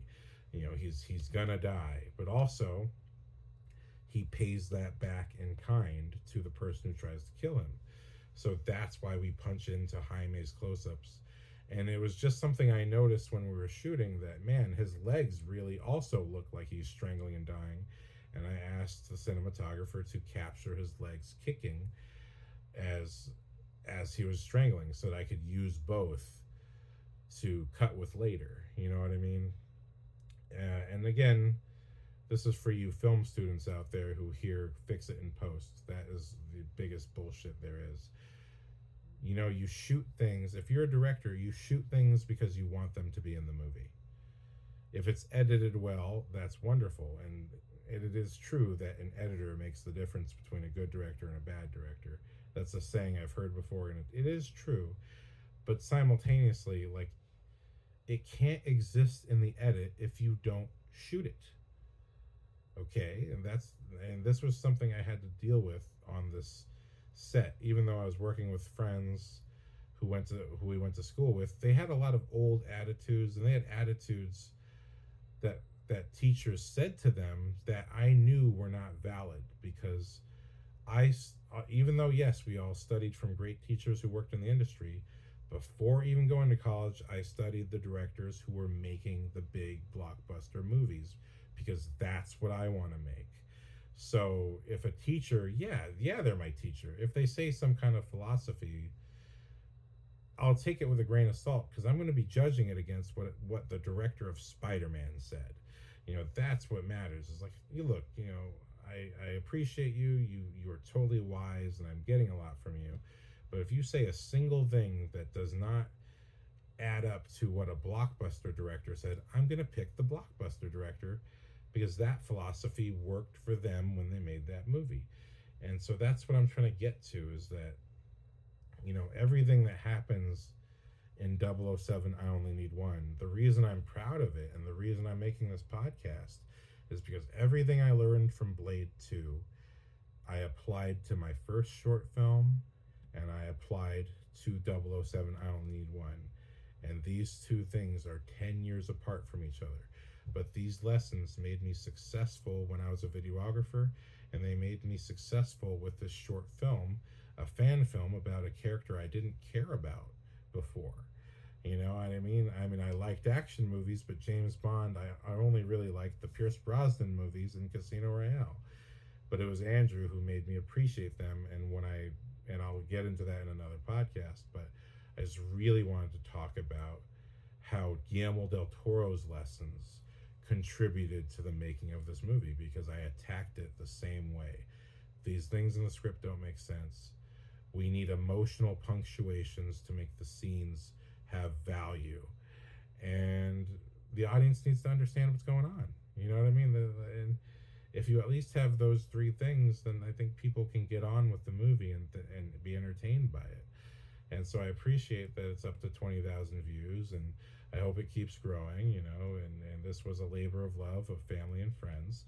So I hope it keeps growing, and I wish the success to the rest of the crew. And I'm hoping to direct again. But right now, in this moment, I'm just feeling very passionate about sharing what I've learned, because, again, part of my big uphill battle of making that short was that many of the people, some people who weren't on the crew but I was friends with outside of the crew, who were also telling stories and wanting to make movies, they had all these philosophies that were completely self-sabotaging and self-destructive. And I had to convince them, like, no, that's not how storytelling in a movie works. I know your teacher said this. I had a completely different teacher who never said that. But even besides that, I still will disagree with my teacher if I know that, look, Christopher Nolan made his movie this way. So if he had that philosophy and it worked, that means this advice you're giving doesn't apply. Or at the very least, the advice you're giving doesn't apply to what we're doing in this scene, because I'm referring to what Guillermo del Toro did in Blade 2, what Christopher Nolan did in Batman Begins, what Sam Raimi did in Spider-Man 1 and 2, is that the action tells a part of the story. The story is presented by the director as the emotional experience of the character, but it's representing the character's inner conflicts, what they want, how we got into the scene, and how the scene affects the rest of the movie. And so essentially, when I'm making 007 I Only Need One, if the goal of Scaramanga is to wind up the hero so much that they are worn out and out of pure stress cannot shoot him in the penultimate moment. Then the proof in the pudding that James Bond is James Bond is that no matter what happens, he keeps a clear head and stays on mission, because that's James Bond's character. And so when we look at the entire short film from beginning to end, I create these important character distinctions that our first assassin at the beginning of the film, at the beginning of the short film, she's freaked out. When the spinning mirrors happen, she's freaked out. Oh my God, what is going on? And when she gets to the end of the sequence and she thinks she shot the guy and it's just some robot legs, she's really weirded out. Like, what am I dealing with here? You know what I mean? And that's why that sequence is shot and looks that way. Even though we don't see her mouth, it's all in the eyes. The eyes are all you really need. And well, James Marsden can do mouth acting in the X-Men movies, but really it's all in the eyes. We are seeing her get freaked out. She's trying to keep her cool, but she's getting more and more freaked out all the way to the end of the sequence. And not because she's a woman, but just because of that character.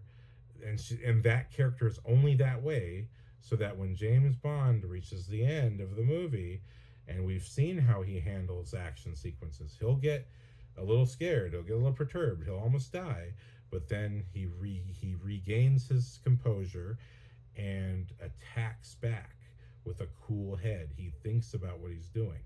And so when he's going through the spinning mirrors, it's strange, but he's not freaked out. He's not panicking. He's looking for a solution at all times. And that's how he survives. That's always how James Bond survives. He's unstoppably persistent, and he keeps a cool head under pressure. That's his character definition. The whole fact of the spinning mirrors was my idea. I was like, I wanted one gag that was distinctive. But not only that, I was like, in the original Man with the Golden Gun, it is a bunch of different gags that really have nothing to do with each other. It's kind of everything but the kitchen sink, things that are from other movie sets that they just happen to have that they're using. I decided, well, for this short, let's make it a very contained notion that this funhouse is a hall of mirrors, and some of these mirrors start spinning and trap you in the spin as part of this psychological game to make you uneasy and never know what's going on or where you are, and to really just mess with whoever enters the funhouse. Because Scaramanga is the master of the funhouse until James Bond shows up and sort of gets behind the mirror. So, that was my idea. I just wanted a very distinct visual style. I wanted that kind of Blade 2. Literally, I quote Blade 2 when Blade in the title sequence is suiting up and putting the gun inside his jacket. I decided, let's do that in reverse, and the Phantom Assassin who starts the movie pulls a similar type of gun out of her jacket, because I wanted that Blade reference. And the fact that anime was an influence in the style of Blade and the lighting, I was like, essentially 007 I Only Need One is a love letter structurally to James Bond, but visually to Blade 2. So this is where this all comes full circle. And Blade 2, which is the movie I saw it at 13 years old, that's what made movies my religion and made me absolutely devoted to this type of storytelling. And when I listened to that commentary and everything that Del Toro said, I applied to short films, documentaries. It was all about storytelling first. You're telling a story because you want the audience to have an emotional reaction at the end. And you don't get that unless you create distinctive characters who have their own individual reactions to situations, and you either care for them or you don't. But if you don't care for them at least a little bit, you won't feel anything for their demise or their success. So even though the 007 I Only Need One script didn't make much sense when I read it, I did everything I could to make it make sense, but also create some kind of distinctive character, and I did it through the casting. I was like, I picked people I knew that when you saw them, you would have some kind of instant reaction to them. You know, with Anna Marie, she's so beautiful, but she just has a look. You know, she has this very distinct look that she looks kind of like hyper intelligent, and if she makes the right kind of face, she looks mischievous as hell. I was like a little bit of a female Loki thing going on, and so that's why I thought she'd be perfect for the sniper. And in the script, that was a guy, and I was like, no, it's going to be Anna Marie. I'm going to turn this into a woman, not for feminist reasons, but because I want to work with this actress, and I just think that would be so cool, you know, and also because I wanted another movie reference, Terminator 2, and there's another thing, costumes tell a story as well. And so I decided, like, let's make Phantom Assassin look like an anime character, and let's make the henchman look paramilitary. So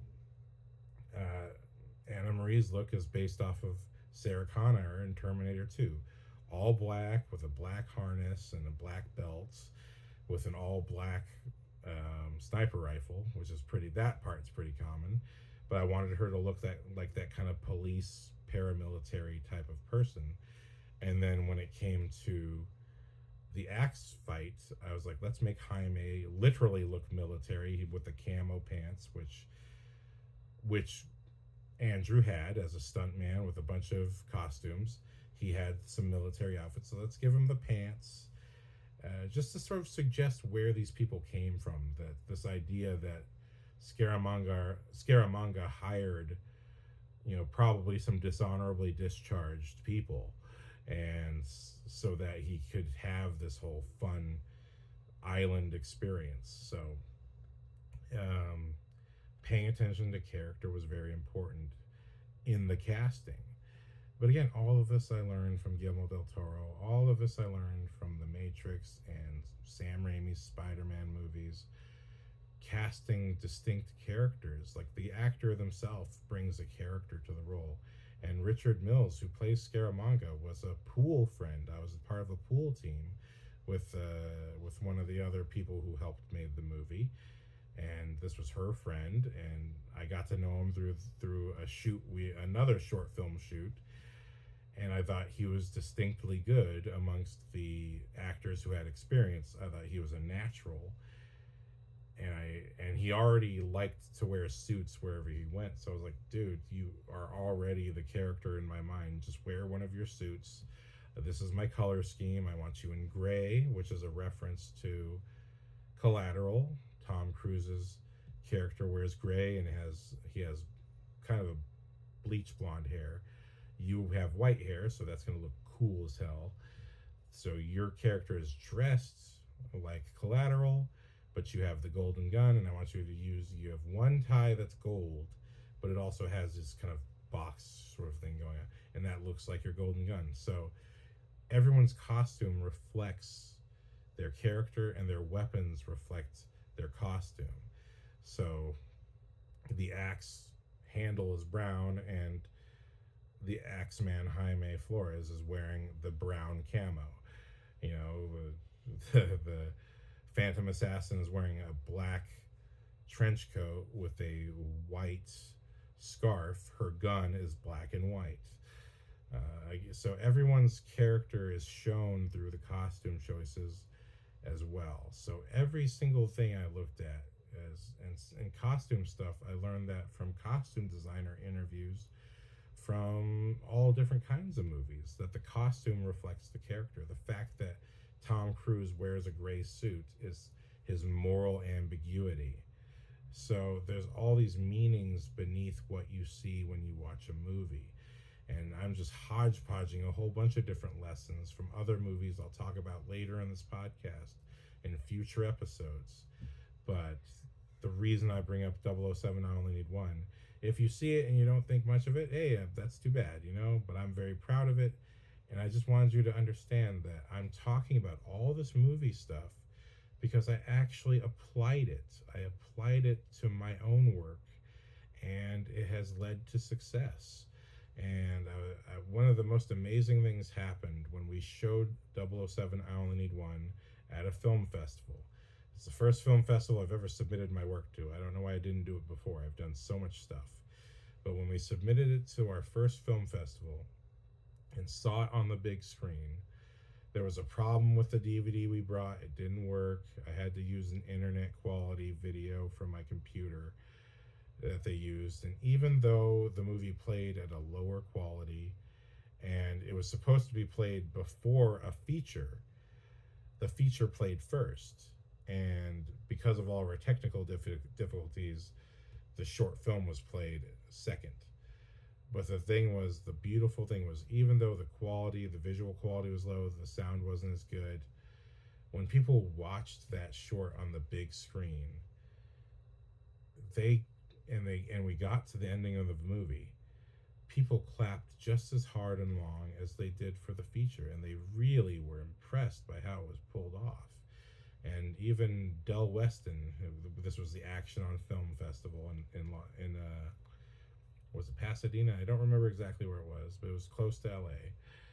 And Del Weston, rest in peace, he's passed now. This was his film festival, and he was so kind to say, I was like, I guess I was being very humble. I don't even know what I said to him, but then he responded with, "What are you talking? You don't have to be humble. You made a real movie." And I was like, "Whoa, what a compliment from the guy running the film festival." Yeah, so it was a very meaningful experience, and I hope if you see this, you can watch the short, and at least now you understand where I'm coming from. I will definitely be making this video its own clip to talk about the 007 I Only Need One.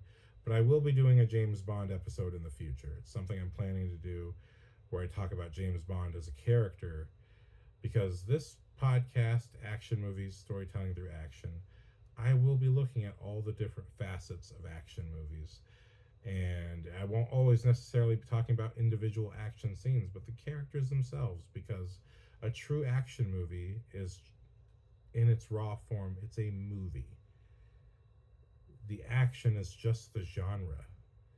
Much like when I talk about story, and I don't talk about plot, right?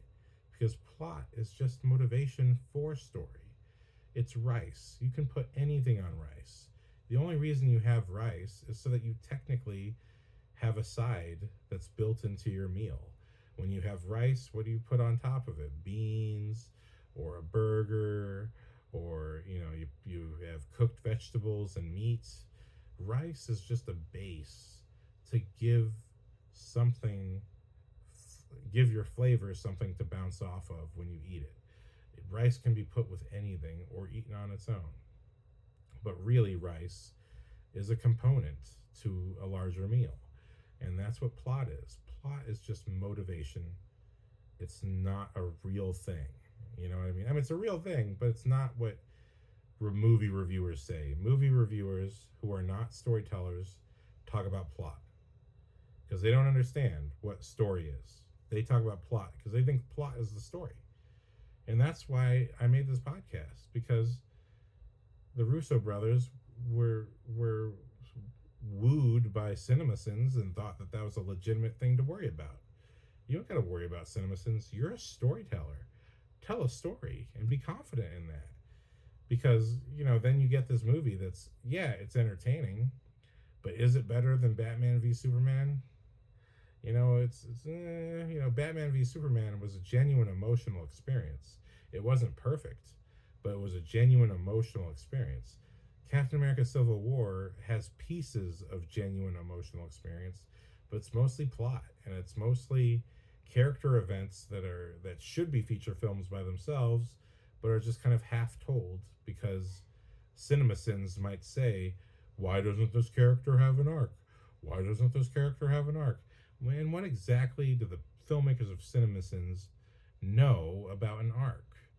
Okay, if you have a main character, that's the only arc you should really care about. You can build in little arcs for everybody else, and that will be a touchstone for you as a filmmaker. But you got to worry about making sure your main character is the main character. And my two most frustrating things about Captain America Civil War is Agent 13 gives a speech that's Captain America's speech. in a comic book where he talks to Spider-Man about his point of view on the Superhero Registration Act. And it's a great speech. But that's Captain America's speech that he should have given at the end of the movie, because that's his point of view, rather than having another character who's barely in the movie give that speech. I mean, that to me is a cinema sin. You're giving your character defining speech to another character as some kind of motivation, and it just doesn't work. We've already developed Captain America across 3 movies or more, and now you're just trying to make another character influence him. It doesn't make any sense. He's a complete character. Let him be challenged and let him get the chance to voice his opinion by the end of the story, so then at least people can really get the full sense of his character. And instead what we get is an Iron Man movie featuring Captain America called Captain America, but Iron Man's the one whose emotions the entire story leans on. And sure, maybe there's personal politics or actor politics that go into it, but at the end of the day, it's the director's job to make sure that the story comes first. And I don't want any of you young filmmakers who want to make movies, who are watching this, sitting here worried about what some person on YouTube or TikTok is saying about your movie. You need to study from filmmakers themselves and then have confidence in yourself to tell whatever story it is you have to say.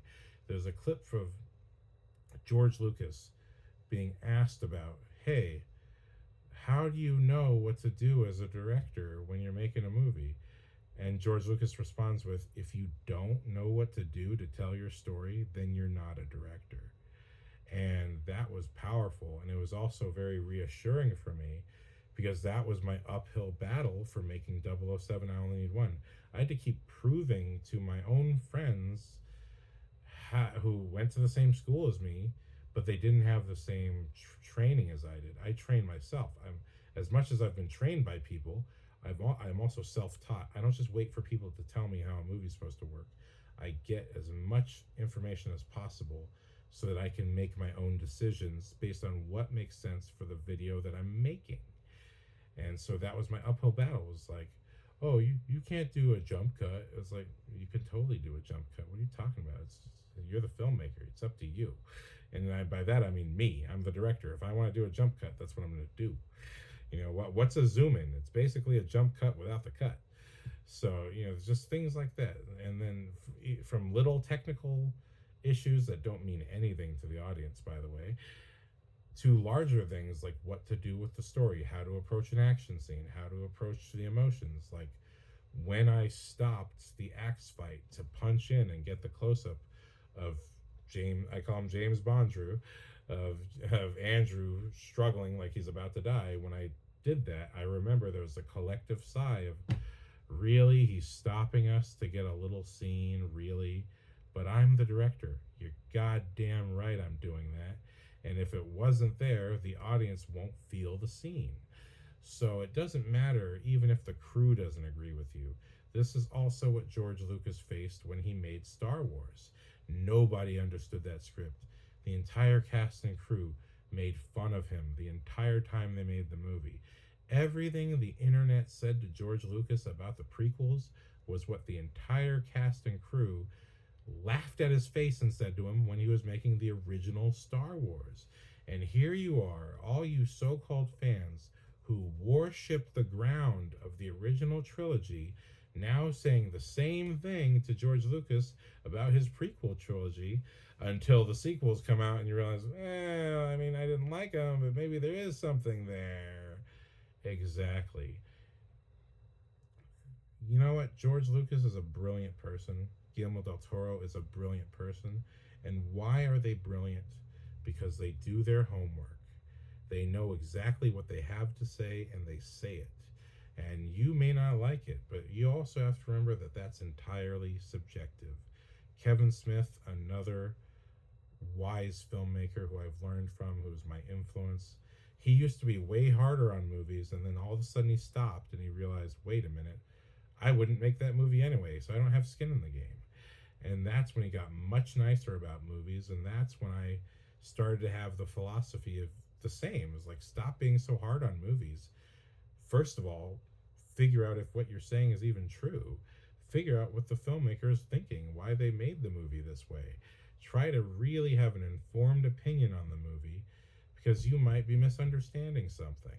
And that's why I'm making this podcast, because I understand that most people, even filmmakers, think that all you need to make a good action movie is good action. But it's not good action if you don't understand where the character's coming from, if you don't understand why they're fighting each other in the first place, and if the characters aren't distinct enough to feel something about them, that the way they fight also matters. Like the fact that Blade cuts through all the vampires very quickly at the beginning of Blade 2, and then has a slower, more cool fight with Nisa because it's exciting and they're kind of getting to know each other, and it's what makes them kind of the beginning of them falling in love. Completely different type of action scene toward when we have the Reapers, and then it's like an apocalyptic zombie battle. You know what I mean? Which is a totally different type of action scene until we get to the end of the movie when all the secrets are revealed, and it's Blade versus Nomak, and it's the most intense Hulk versus Hulk fight, but on a human scale, because these two, even though they both hate vampires, but they're also both vampires. But at the end of the day, it's like apex predator versus apex predator. One of them is going to have to come out in the end. And also, at the end of the movie, Nomak bites Nisa. That's Blade's, little love interest. So Blade is invested in killing the hell out of Nomak. So violence has consequences, which motivates character's story. So story is moving when the action scene happens. That it's not just a battle because a battle would be cool. It's a battle because of everything that led into the battle, and it's meaningful to the story because of everything that happens after. So even though Blade defeats Nomak at the end of Blade 2, spoiler alert, even though he defeats him, he still loses the war, which is Nisa. He ends up seeing her, she's bitten, and she's like, I don't want to turn into a zombie vampire. Can you show me the sun? I want to see it for the first time, and I want to die as a pure blood vampire. I want to die as who I am. And that is so true to who Blade is as a person. And it's the first time they can actually express their love for each other is when she's dying. And it's this beautiful shot, this beautiful scene that affected me so much when I first saw it, that he carries her out onto the platform outside of the building where the final battle happens, and they wait for the sun to rise, and then the sun rises. And Guillermo del Toro's words, okay? He says this in the commentary. He wanted Nisa's death to be unlike the rest of the vampires, that while everyone else dies in a horrific explosion of ash and flame, when Nisa dies, it is slow and it's beautiful. And it's because in this moment, she's sharing a moment with Blade. It's not a violent death. It's a death that she chooses. It's a warrior's death. And so in their final moments together, even though they're looking at the sun and enjoying the sunrise, in their final moments together, they look at each other, and Blade embraces her face and touches her face. And it's as he touches her face that the ash breaks apart and she dissolves in his hands. And it's tragic, but it's also visually so beautiful. And that emotionally wrecked me. I was like, I just watched an action movie, and I was emotionally devastated by the end of this movie. And you know what? To this day, that movie still works on me. My test is that 20 years later, I still love the movie. It still works for me. And it's not just nostalgia, because I've watched other stuff and gone, ugh, that did not age well. And that just teaches you. Just like, again, Star Wars prequels. When I first saw them, I hated Attack of the Clones, and I had mixed feelings about Revenge of the Sith. But with time, and after learning so much about how storytelling works, and learning a director's intention, that when I know what the intention is, my review almost doesn't even matter. I know what the director meant. So now I look at the movie again, and when I know what the director is going for, I go, oh, actually, this is a successful movie because they were trying to say these things, and they did. And looking at it that way, I love the movie. Before I just didn't know what I was consuming. You know what I mean? It's like we all go out in America and we buy food that has ingredients that we don't understand. And that's the same way we absorb our media. We just watch a movie that we don't understand, and we just decide, oh, I liked it or I don't like it. But we don't know if we're just the little kid who can only really eat pizza and microwave noodles versus the adult who enjoys finely cooked, short ribs or steak, or has learned Swedish meatballs and the deliciousness of that flavor. You know what I mean? That there's a difference in points of view and experience, and I just want every young filmmaker, or even if you're at the game, even if you're in the industry, and if you catch this review show, I want to give you the positive encouragement to continue doing homework. Don't forget to do your homework. Watching a movie is not enough. Judging a movie is not enough. Figure out what the filmmaker was thinking first. Before you even have anything to say, figure out what the filmmaker was thinking, and then think about the movie again. And you might just appreciate the movie for what the filmmaker means. And you might realize that your personal reaction really has nothing to do with the movie. And that's what I found about a lot of movies that I didn't like before. Even my first lesson in this was the movie Babel. I remember I saw Babel as a kid, and I was actually, it came out when I was in high school, or maybe the beginnings of college. And I saw it, I thought it was boring. I was like, this is a stupid movie. Why should I like this movie?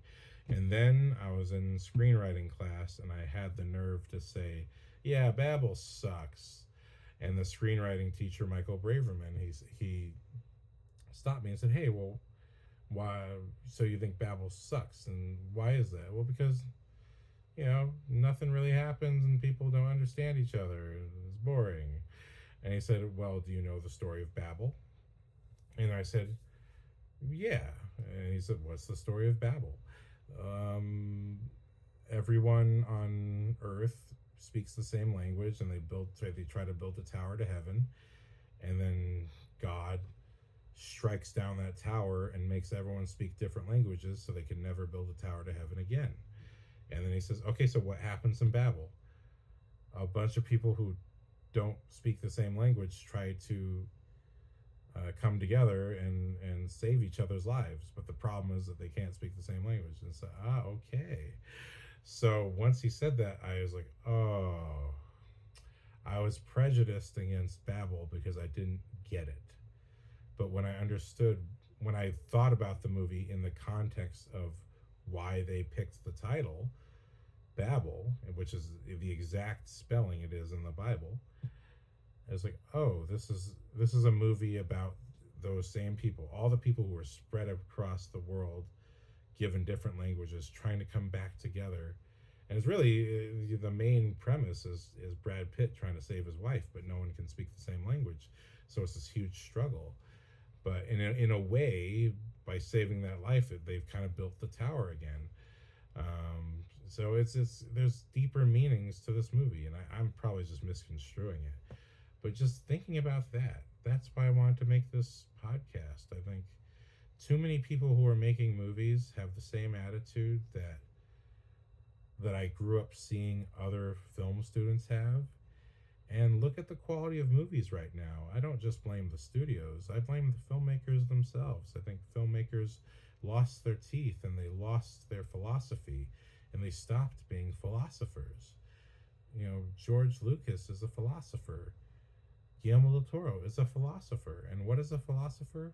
It's someone who thinks about the way that we think. It's someone who thinks about the way we live our lives. James Cameron, also a philosopher.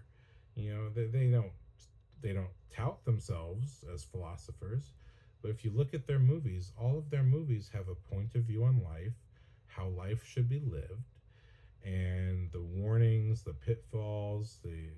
They look at humanity. Humanity is what's expressed through the emotions and through the characters. There's such depth to these filmmakers, and these are the people who made the most successful action movies of all time.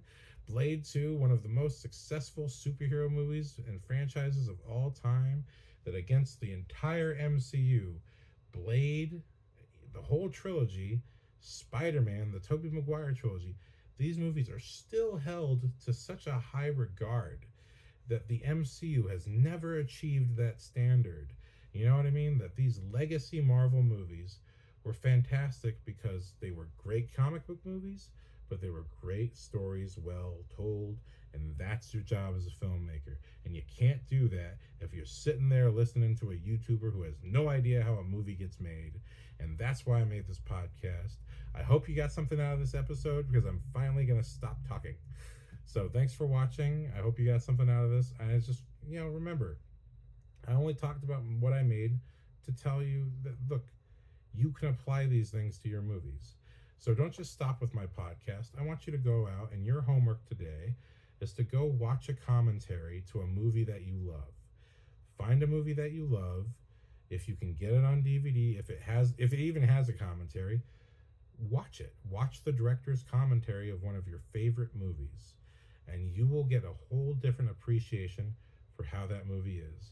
And when you watch that commentary, please let me know in the comments, what was the movie you watched?